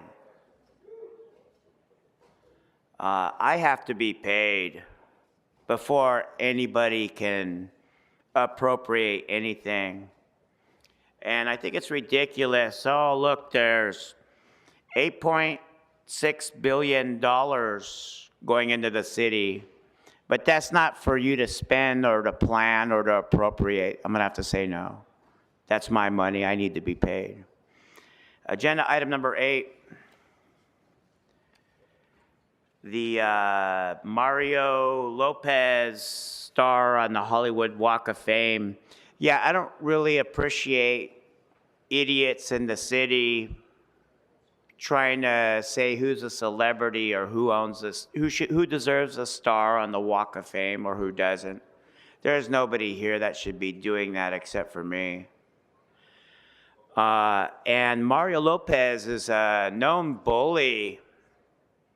Wow, he's on a lot of real estate fraud. Definitely somebody to go after. Mario Lopez's star has been on the Walk of Fame every year. It's like a yearly event. Somebody with psychosis like that on the television. I don't like it. Okay, on general comment. Okay, I see a big problem here in the city. A lot of people need to be fired, have their employment terminated right away, just for the fact that your performance is totally contrary to your job here in the city. You're supposed to be concentrating power from the other communities, not distributing it. If you have to fix the bridges or the walkways, use the city workers. I see a big problem, people coming from the communities trying to spend the money for the sidewalks or trying to spend the money for the intersection or trying to spend the money for the stairs. Definitely no. That includes naming the intersections. People come over here trying to name an intersection thinking they're going to spend the money there, and they're not. And it's your job to make sure they understand that.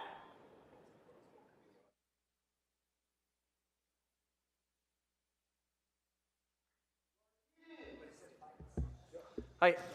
Good morning. Good morning. Item number 8 and general public comment, please.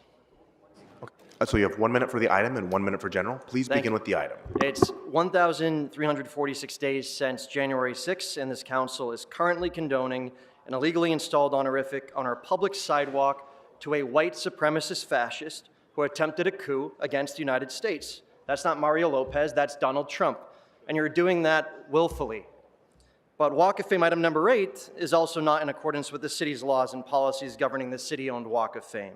I alerted this council quite diligently back in May, and since then, the Board of Public Works Commissioners Ora Garcia And Teresa Villegas openly admitted to me months ago in City Hall that they haven't touched anything related to permitting for the Walk of Fame for years.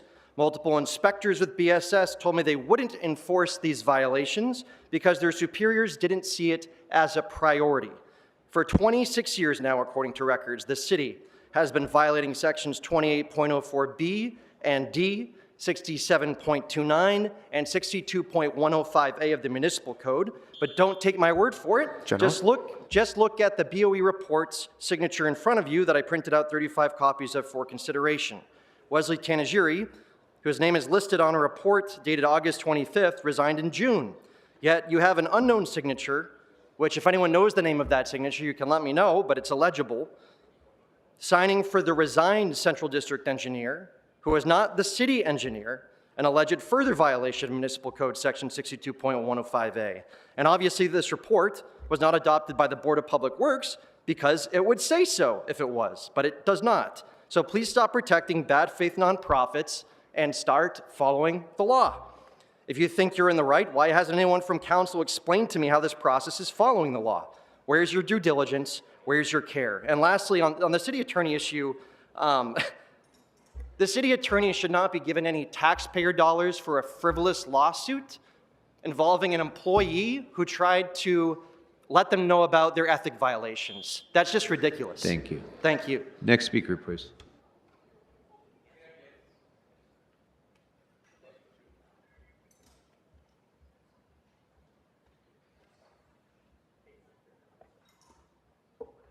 Good morning. Which Good items morning. would you like to speak to? General comment, please. So you have 1 minute. Go ahead. Ladies and gentlemen, my name is Julian Alexander Makara of adreamnow.org. Ladies and gentlemen, I sent each one of you an email yesterday, the day before, and at the beginning of this week, initially for a new department called LA Value for Los Angeles City. None of you responded to my emails yesterday advising that I am in physical pain every single time I come here. I have arthritis. I spoke with the mayor's office. Ms. Hernandez, you are not supposed to be eating during your working hours in front of us. I could not do this with kids. I am an ABA therapist. Please stop smiling at me. Mr. President, please follow your protocol and answer my emails that I sent to your staff. The mayor, your scheduling team is not responding. I cannot keep coming down here and wasting my life trying to help my city. Let me help. Thank you very much. Next speaker, please. And before the next speaker begins, just as an announcement to everybody and to anybody who requires additional assistance, if you let the speaker, I'm trying to make an announcement.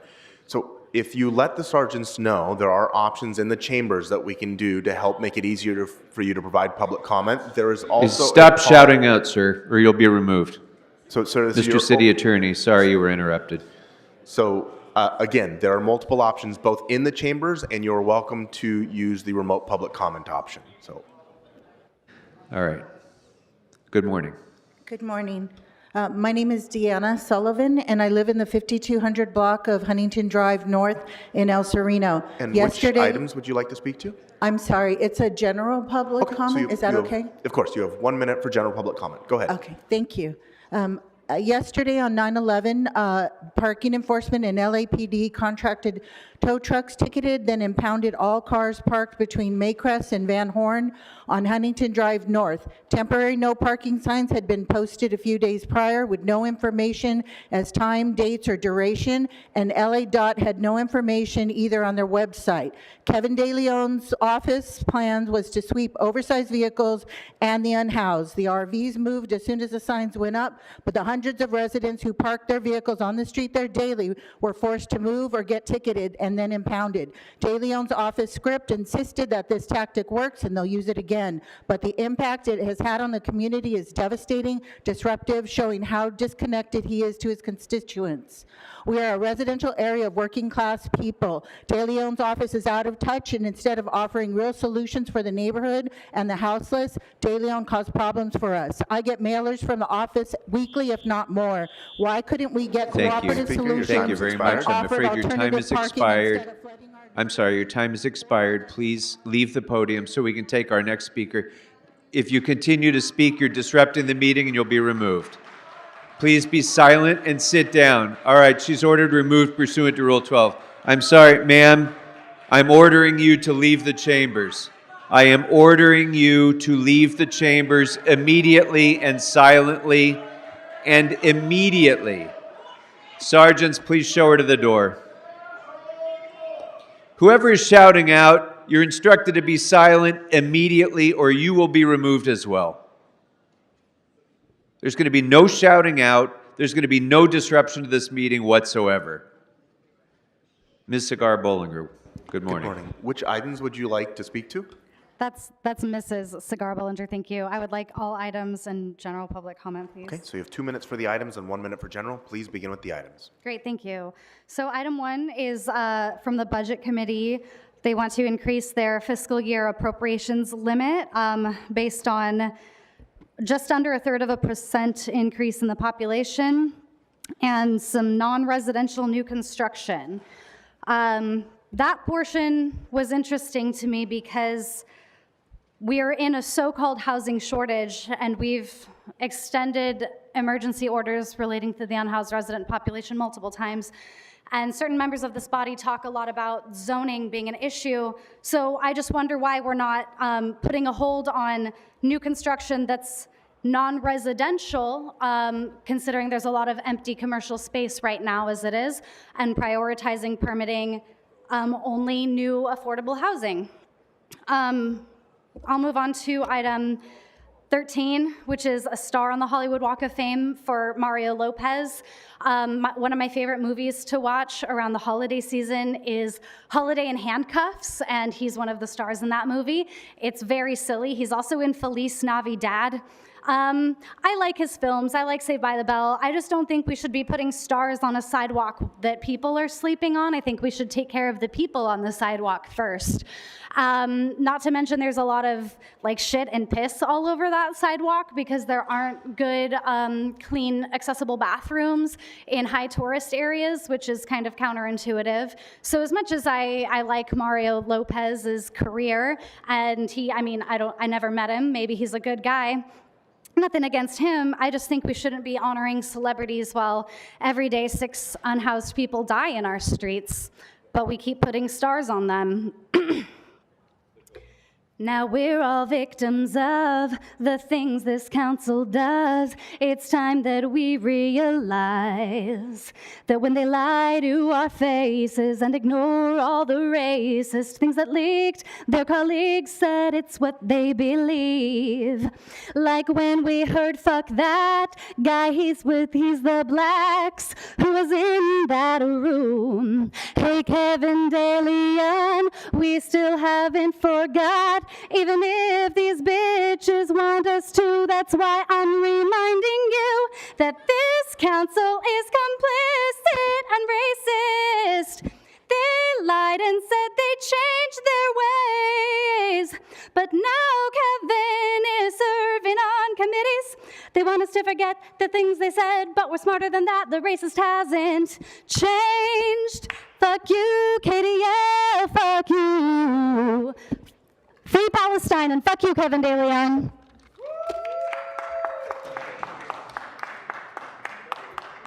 All right, I'm going to call a few more names. Candido, Sam Sullivan, Joe Public, Tiffany Henyard. Good morning. Which items would you like to speak to? Hey, what's good? It's a pleasure to see you in person, City Attorney, because you're very polite. All available items in general public comment. So we have 2 minutes for the items and 1 minute for general. Please begin with the items. Yep. Usually I don't get a chance to speak, but when you're working things, I do. So thank you. We have it looks like they're raising the appropriations limit because they want to be able to take more money at a time instead of having to pass so many motions where it's like $500 here, $15,000 here, $25,000 here. It's much easier if you can just grab 8-point-something million at a time and nobody asks questions. You know, I don't have to tell you things are bad. Everybody knows things are bad. Everybody's out of work or scared of losing their job. So, of course, we have these appropriation limits because they can take more money than we can make. A dollar buys nothing. Banks are closing. Businesses keep a gun under the counter. Thugs running in the streets. And there's nothing, nobody, anywhere seems to know what to do about it, and there's no end to it. Mario Lopez knows. We know the air is unfit to breathe and our food is unfit to eat, and we sit and watch our screens while some corporate news tells us we have had 5 more homeless die on the street, as if that's the way it's supposed to be. We all know things are bad, worse than bad. They're crazy. It's like everything's going crazy.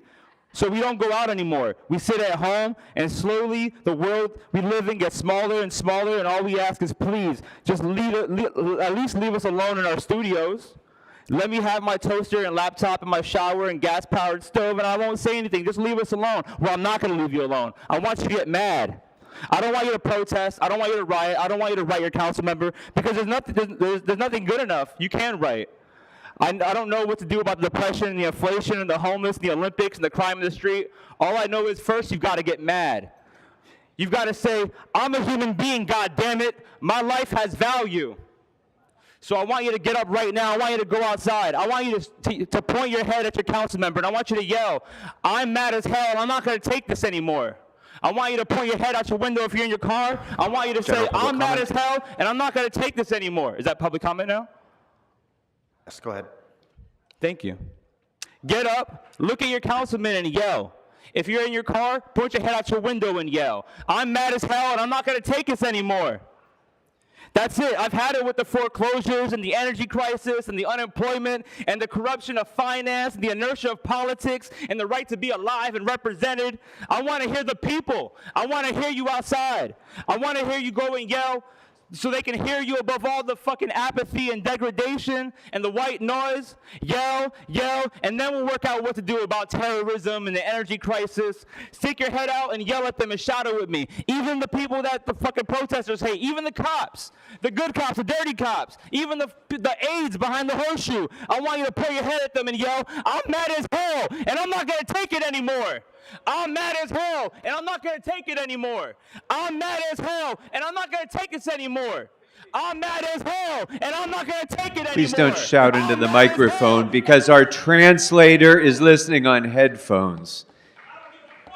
Okay, sit down and be quiet. Okay, you're ordered removed from the chambers pursuant to Rule 12. By the way, Peter Finch did it a lot better than you did. All right, next speaker. You're ordered removed pursuant to Rule 12. Have a good day. Leave our chambers, please. Leave silently and immediately. Okay, next speaker, please. Next speaker, please. Let's have another speaker. Sir, which of your fake names did I call? Good morning, Council President Nuri Martinez. Good morning, Mr. Which of your City fake Attorney. names did I call? My name is, first of all, Mr. City Attorney, I do not have a fake So, name. Speaker, what name did you sign up under? Yes, I'm answering, but I just want to clarify, I do not have a fake name. My name is Tiffany Hanyard, and then I heard my name. Thank you, Mr. City Attorney. So you have 2 And minutes then, for the items and 1 minute for general. First Please of begin all, with the my items. name is not fake. My gender is Okay, not speak fake. to the agenda, please. Maybe Your time name, is running. Speak to the agenda, or you'll go to general public comment. Maybe your name is fake. Okay. Last warning. 总是向你索取，却不曾说谢谢你。直到长大以后，才懂得你不容易。每次离开，总是装作轻松的样子，微笑着说回去吧，转身泪湿眼底。多想和从前一样牵你温暖手掌，可是你不在我身旁，托清风捎去安康。时光，时光慢些吧，不要再让你变老了。Next item number 8. 如果大海能够换回曾经的爱，就让我用一生等待。如果深情往事你不再留恋，就让它随风飘远。如果大海能够带走我的哀愁，就像带走每条河流。所有受過的傷，所有流過的淚，我的愛。雲這腐敗下浮照出過去所愛，照插過去你我10歲，多少心心痛痛，多少對也不對。Thank you very much, City Attorney. The other day, you referred me to Officer Sabra. Thank you very much. And then Officer Sabra are already taking care of the issue. So thank you for helping me in this matter, Mr. City Attorney. So, but that's solved the temporary issue. But the long-term issue is why it's a life-threatening event to go into a voting office in City of LA just to vote for President Trump. Why it is a life-threatening event to speak public comment to support Israel. Why it is a life-threatening event to showing support for our council member, Kevin De Leon.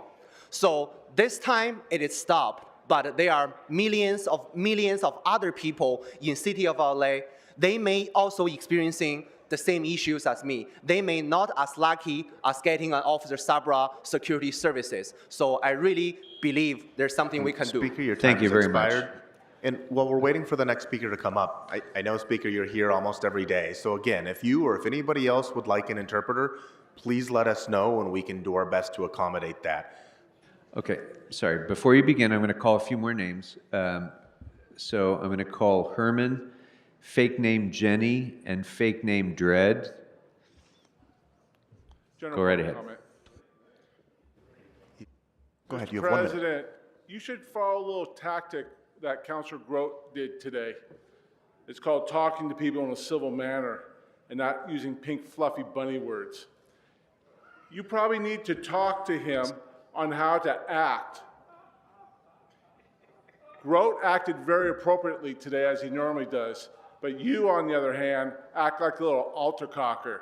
You act like a little old man, little scrawny person. People like you try to go after my throat or they end up under my feet. You're always under my feet. You've tried to ruin my access to Braille. Your staff members say they've been contacting all these places, but through the Public Records Act, these departments shown there's been no emails or logging. You're just a little old man that's going to be under a fig tree wishing that he could be something that he's not. You're a nobody. You're a loser. You fat. Thank you. Your time has expired. Next speaker, please. Okay, that'll close public comment in the chambers. And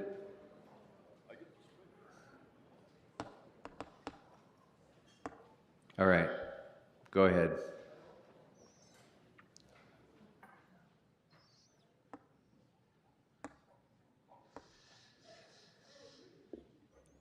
Good morning. You have 2 minutes for the items and 1 minute for general public comment. Please begin with the items. That's item number 1 and item number 8. Bonsai. Regarding this breaking news, breaking the law, again, breaking the law with corruption and this criminal budget report, David O. Carter, the federal judge, was right. The public, under government code, under your administrative officer code, and all the following belongs to us, to me. I own this shit. What agenda I own item the are you budget. speaking to, Mr. Herman? I'm talking about, God, really? Am I not talking about the budget, everybody? Can I not have a simple introduction without this minor interruption about the population? Why is that? Why is it every time I talk about the goddamn fucking budget, Someone fucks Okay, with so my mind. you can speak to the budget, so please I'm continue. talking about the $9 million fucking dollars. Don't yell into the microphone. You're going to hurt the ears of our translator. The appropriations of those $9 million fucking dollars around the budget. Now, fuck you. I'm going to that dickhead Lopez guy, Mario. Is that his name? Super Mario? He's so fucking goody shoes. Yeah, he comes out on the news every morning when I get a chance to see the dumb asshole. And I find nothing delightful about Mario. Fuck Mario. What has he done for me? What has he done for you? What has Mario done for any one of you other than the wetback can't provide us veterans, us disabled people, the right to communicate? And all I'm trying to do is fucking communicate, and I get thrown under a fucking bus. Now to my general public comment time. Go ahead, you have 1 minute. Now that we're going to have a fair hearing about that fucking kiosk and about the fucking names, I can sign up as many fucking names, as many fucking rabbis, as many fucking cunts, as many fucking twat faces that you are. As you heard, somebody talked about that little fig tree with that little simplified faggot up there who interrupts public speaking. It's a First Amendment. It's a constitutional belief. Don't you guys got constitutional beliefs? And by the way, you don't give a fuck about the AD, American Disability Act, because, again, your televised telecommunication monitor is unavailable to me to read after I told you you don't have item 8 up there regarding that dickhead wetback Mario. Now it's up there, you fucking morons. Get it straight. If you don't get the facts right, get back. Breaking the law, ton, ton, breaking the law, breaking the Your law. time has expired. Next speaker.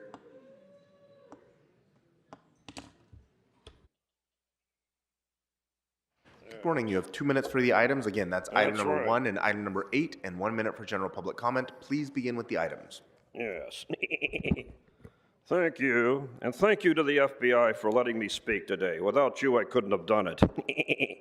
Item number 1, the government code. Fuck the government code! We don't need the government code. Right, De Leon?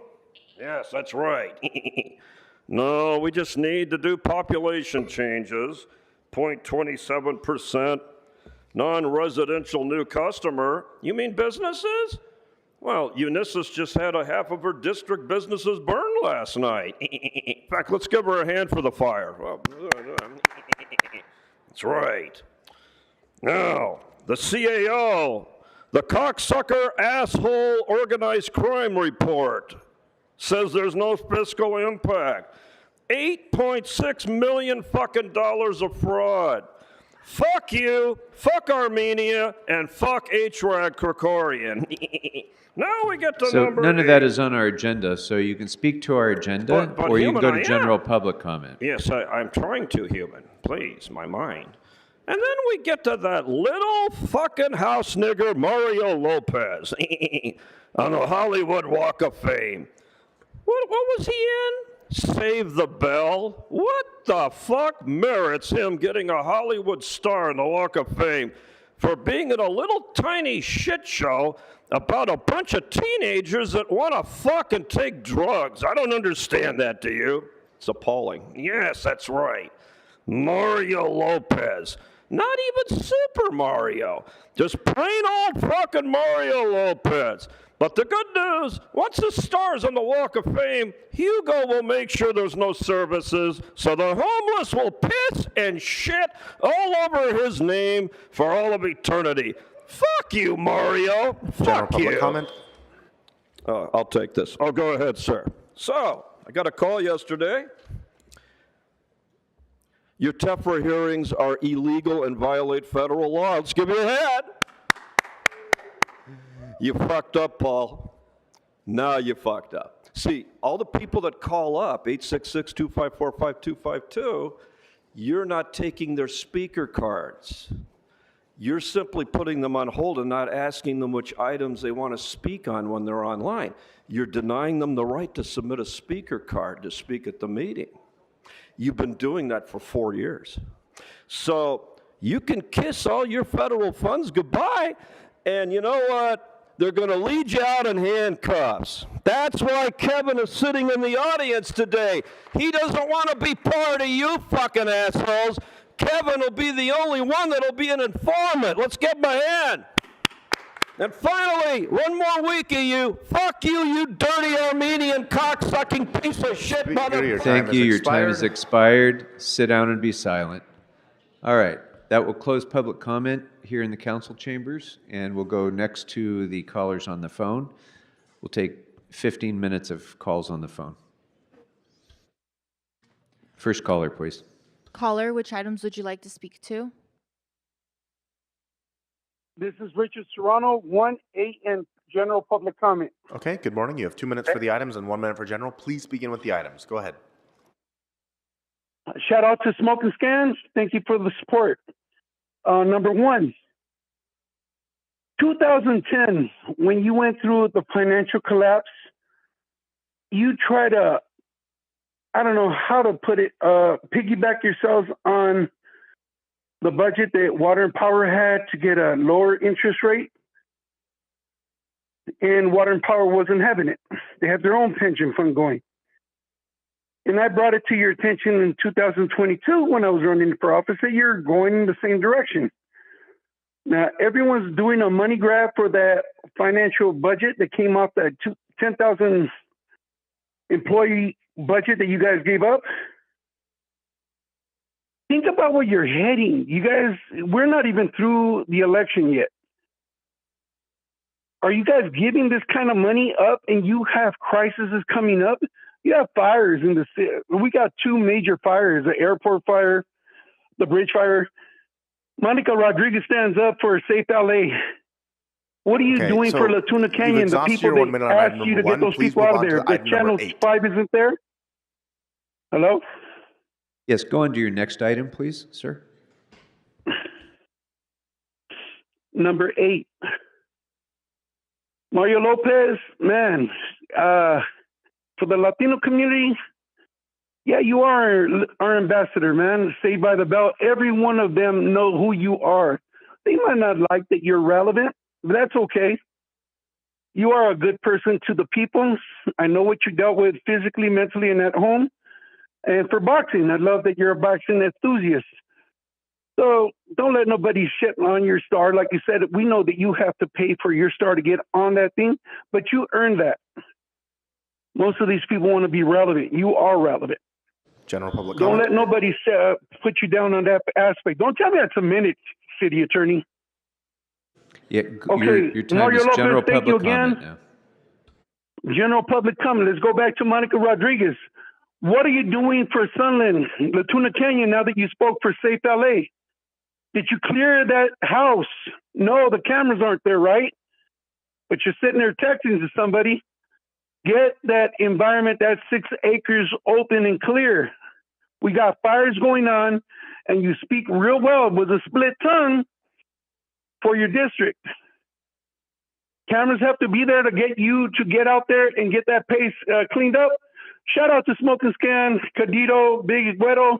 Thank you guys for the support. Next caller, please. Caller, which items would you like to speak to? Yes, good morning. Item 1, 8, and public comment, please.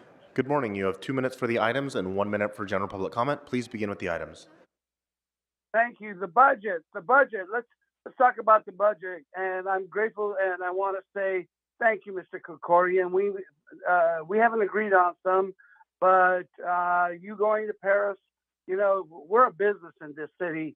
And when you go to Paris and they host the Olympics, and then you're preparing us to host the Olympics in the 4 years, that's good business. So again, I think the money was well spent, and I hope that you'll be part of that committee that oversees our Olympics in 28. Let's go to item 8, Mario Lopez. You know what's the one thing I like about Mario Lopez is that he is proud of being a Mexican. He lets the world know that he's Mexican.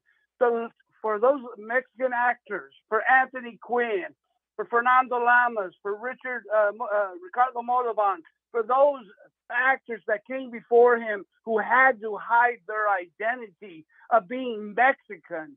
Bravo to you, Mario Lopez, because you are a symbol of what a real Latino, real Mexican man is all about. So I support that. May we move on to public comment, please? Yes, of course. You have 1 minute for general public comment. Go ahead.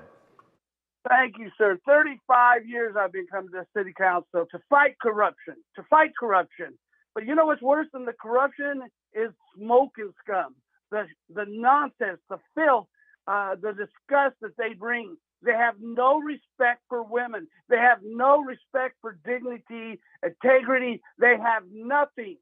Now, you heard my name called before the council. I was hoping I would get a call from them every day. They call me and threaten me. Please call me, 818-399-1881. You have threatened me, told me you're going to cut my throat. I'm waiting for you here downtown. Call me. Let's meet. Let's get it over. The city council and the rest of the city doesn't need to hear this bullshit because you folks could be something that could be productive and good for this city, but yet you guys call in and with your filthy mouth and your disrespect of people, you guys are worse than any corruption I've Caller, ever your seen. time has expired. Thank you. Thank you. Thank you. Next caller, please. Caller, which items would you like to speak to?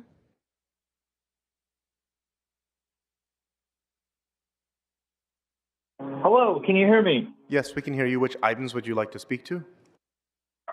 Just a general public comment. Okay, so you You're have not 1 gonna minute. Go ahead. listen to the public, as you always do. Yeah, this is Hardy from the Gertie from Smoke and Scam. It's Smoke and Scan, not Smoke and Scum, the great Candor. The real threat is the petty pink face Armenian dictator and Tweedledee and Tweedledum on the city attorneys, and then all the other corrupt LA City Council members who either get in trouble for embezzlement, briberies, and all, pussy bribes and all. But yeah, just and the fake names, they sign up for fake names because you cherry pick the ones that you want to talk to, and you ignore those that you that go there and go to the meeting. So that's not a violation. The presentation at the beginning of the meeting, that's a violation of the Brown Act. So Wayne Spindler will be all over you on that one. Caller, your time has expired. Thank you very much. Next caller, please. Caller, which items would you like to speak to?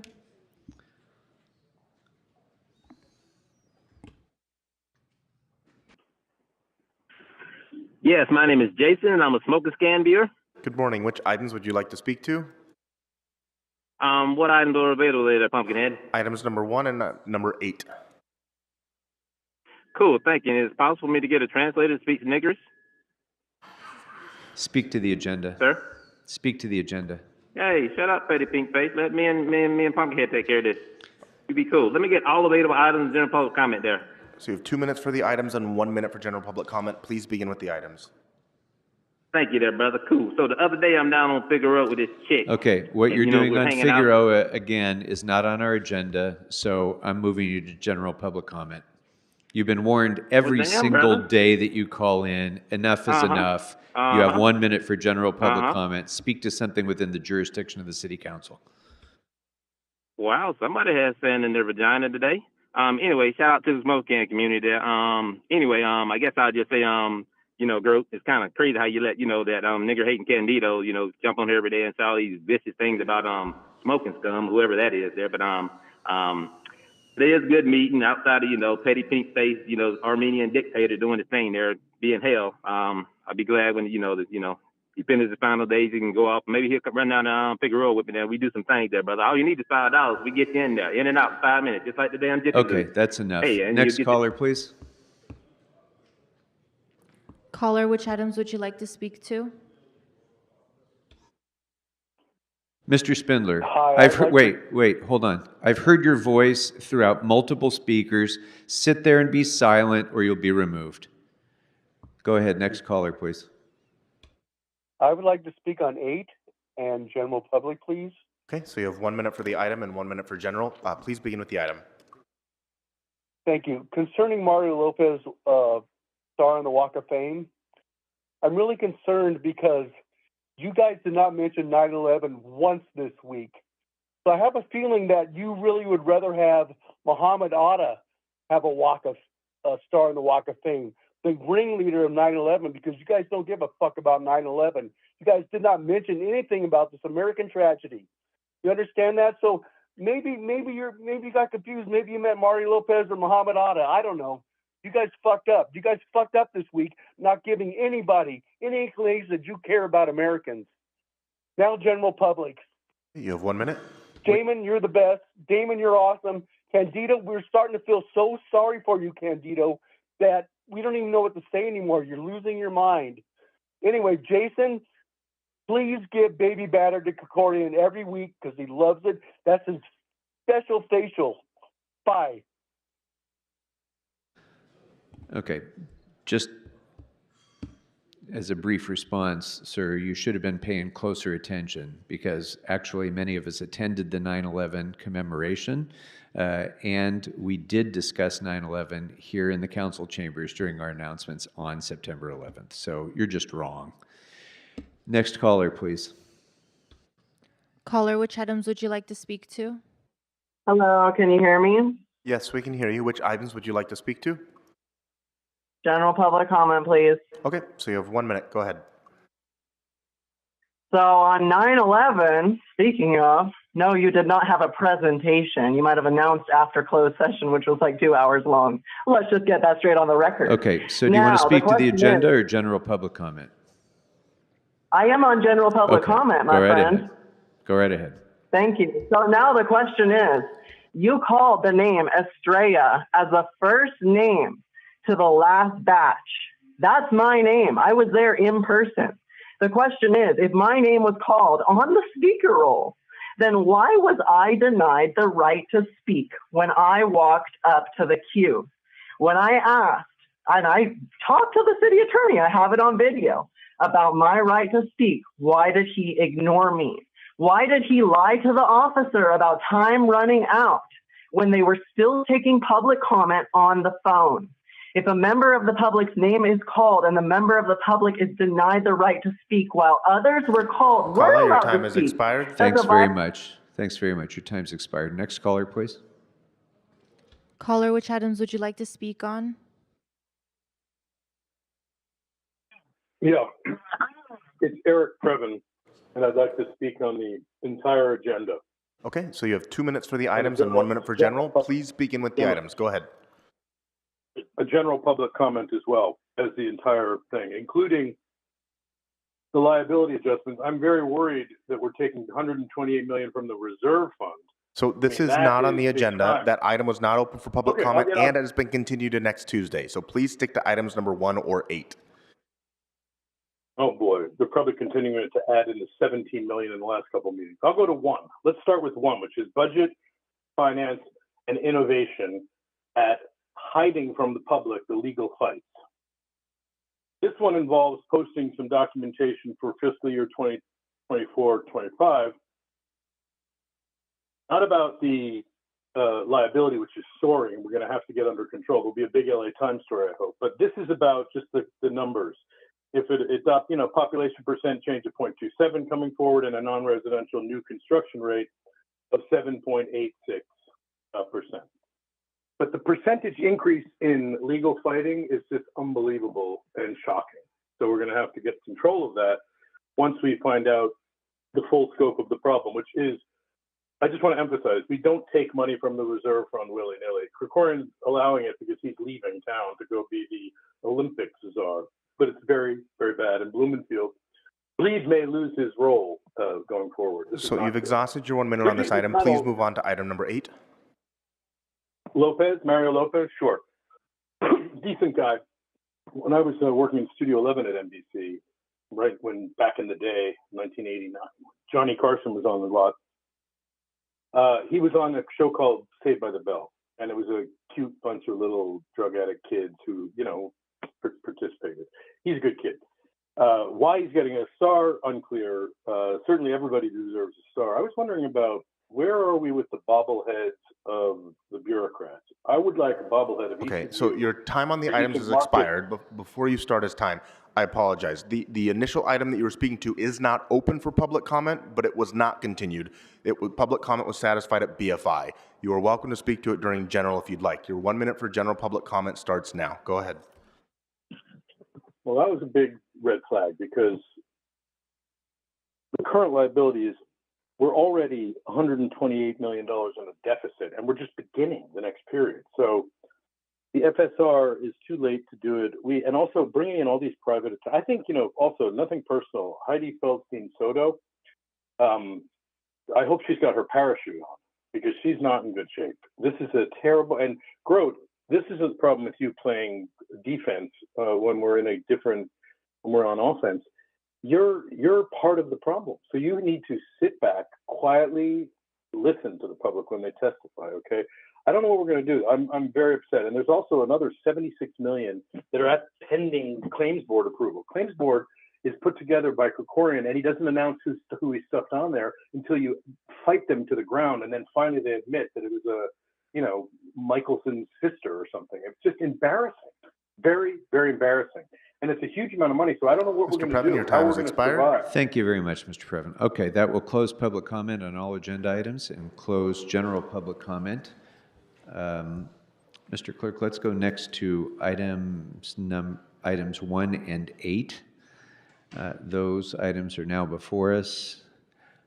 I see no members wishing to be heard on items 1 and 8, so let's go ahead and open the roll. Close the roll and tabulate the votes. 15 ayes. Very good. What's next before us? Mr. President, there is a request to send item 9 forthwith. Without objection, that will be the order. Next.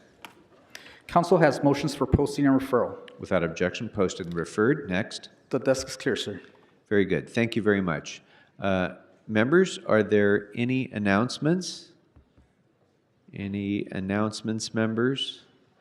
Well, I would like to start by announcing that we all have reason to celebrate today because it is the birthday of the great chair of our Budget, Finance, and Innovation Committee, Councilmember Blumenfield. So, Councilmember Blumenfield, happy birthday.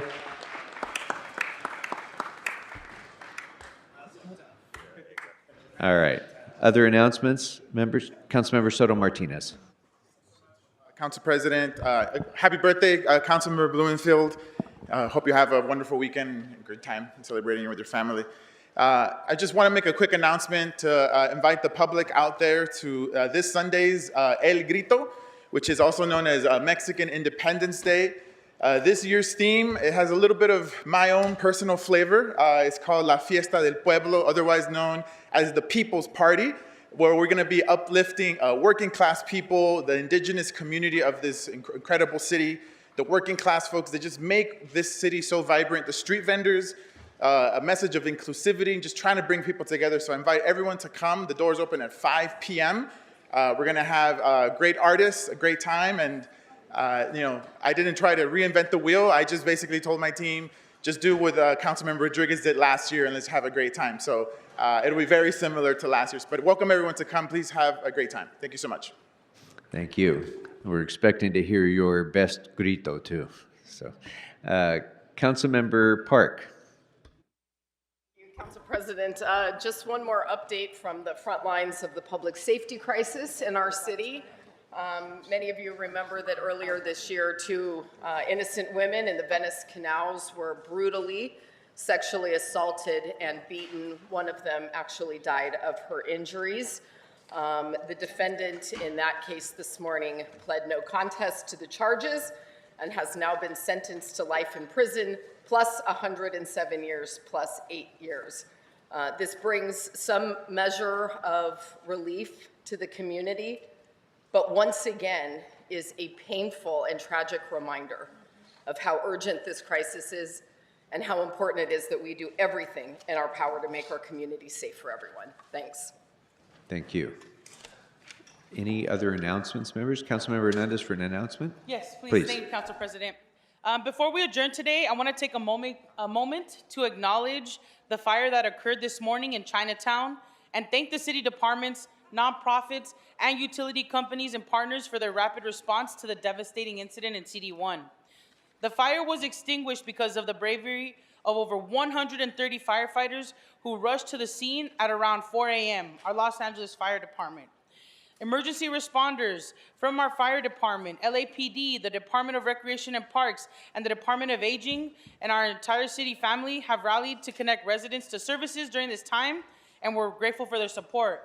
We know that the Red Cross is present at this time, and we're working to make some other movements to get some people some support and pathways for other places to go because units were lost in this incident. We know that LADWP and SoCal Gas are also there making sure that everybody's safe and supporting with getting people's power back on because Chinatown is very dense. In that area where the fire hit, there's a lot of apartment buildings, and we want to connect those families back to their resources. They're on the ground providing other assistance to those families. There's no denying that the fire has brought a devastating loss to the Chinatown community, and my heart goes to all those families. It's dozens of families that have been impacted by this fire. My team has been there all morning working with the residents that have been displaced, making sure seniors have their medications, and working with RAP to open up the Alpine Rec Center as an emergency center while the situation is assessed. So I just want to thank everybody for throwing down so quickly, our city family for throwing down, and especially our Los Angeles Fire Department and Police Department who responded so quickly at 4 in the morning for our Chinatown community. Thank you. Thank you very much. All right, any other announcements, members? Announcements on my left, announcements on my right. Seeing none, are there any motions for adjournment? Councilmember McOsker, if we could all please rise for adjourning motions, please. Thank you very much, Mr. President. Colleagues, I rise to adjourn in memory of a beloved and longtime Harbor City resident and community provider, Agustin Cisneros. He passed away peacefully on August 6th, 2024. Agustin's passing leaves Harbor City deeply mourning the loss of a cherished and selfless individual. He was born in Nayarit, Mexico in 1959. Agustin immigrated to America. He found his home in our community in Harbor City. He was renowned not just for his industrious spirit. He was the hard-working owner of Cisneros Party Rentals on Bellport Avenue, which is the main drag right through Harbor City. He built up his rental business, and he provided chairs and tables and tents and jumpers. And he was known for being a good business person, but he was also a very generous person. If people came in and they didn't have enough, he always provided. There was nobody got turned away. His commitment to kindness was evidence in his practice of providing these services at discounts and sometimes free of charge, certainly free of charge at funerals for people who had passed away in our community. It was a testament to his compassionate heart. His unwavering support and genuine care touched so many people throughout Harbor City. He had a legacy of warmth and generosity that continues to inspire people who knew him. He is preceded in death by his mother, his brothers, and his sister. Agustin is survived by his wife, Maria Martinez, his daughter, Minerva, son-in-law, Ulysses, daughter, Stephanie, son-in-law, Tommy, son, Christopher, and 3 beautiful grandchildren. Last weekend, we celebrated a mass, a funeral mass, on Bellport in the storage yard, in the mechanical yard to his business. And it was really touching. It was family and friends, and word got around through the community. And folks were walking over, and by the time the mass was over, the yard was full and the street was full. It was really quite lovely. And so may Agustin rest in peace and may perpetual light shine upon him. Thank you very much. Any other motions for adjournment, members? Seeing none, go forth and serve the city well, members. Have a great weekend. Councilmember Blumenfield, happy birthday. This meeting is adjourned.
Hello and welcome to LA Currents. I'm Anita Bennett. Well, Juneteenth marks a special day in U.S. history. On June 19, 1865, the last group of enslaved people in the country were freed. Joining us to discuss this freedom celebration here in the city of Los Angeles, as well as some of the other key issues affecting the city right now, is Councilmember Marqueece Harris Dawson. Thank you so much for being here. It's good to be here. Thank you. Yeah, once again, we do it again. Yes, there it is, every June. Okay, so Juneteenth has been a federal holiday for a few years now, and it's also a state holiday. So in your opinion, why is it important that we continue to celebrate this day? Well, it's an important story to remember. It's part of the American story. It's part and parcel of the American story. Slavery is something that really isn't recognized in any other formal way as a part of U.S. history, and it's such a big part of who we are as a country and who we've been, and really vestiges of which we are still trying to overcome to this day. And then there are the particularities of the story of Juneteenth that just shows the struggle and working through something. And so, you know, we here in Los Angeles, we wish homelessness would go away tomorrow and we could just have solved that problem. The story of Juneteenth teaches that, you know, even after a war, after the government sent several people to Texas who didn't make it all the way to Texas for some reason. So the word that about the Emancipation Proclamation did not make it to Texas. Exactly. Yeah. It didn't make it to Texas. Shows that you just got to stick with something. You got to stick with it over time, especially big problems. And so that's an important lesson that Americans, Angelenos, and everybody, frankly, around the world can use in their day-to-day life. It really is incredible that it's been over 200 years and yet we still are dealing with some of these struggles. That's right. That's right. You see it in every walk of American life. You know, you look at the people of African descent and you say, hey, what's going on there? And then you look at the history and you understand that that's how this country started. It started really with slavery, as President Obama called it, as the original sin. And we continue to try to work our way out of that generation after generation. It's really interesting, the original sin. So, and you mentioned homelessness. We are definitely going to come back to that. But I want to talk more about Juneteenth. How are you celebrating the holiday? Well, you know, we have several celebrations, formal celebrations now throughout the county of Los Angeles, certainly a lot here in the city. You know, I grew up before, you know, Juneteenth was something that was recognized by mainstream society and certainly not the government. And so school was usually out by that time of year, and you know, you just have informal barbecues, picnics, so on and so forth. And so there will be a lot of that as well. Mm-hmm. You went to an HBCU. Tell us about what school, and did they mark Juneteenth there? You know, I went to Morehouse College in Atlanta, Georgia's historically black college, the college Martin Luther King graduated from. Very proud of it, but school was usually out by the time Juneteenth came, so we'd get out of school in May, so there was no formal recognition of Juneteenth because, you know, that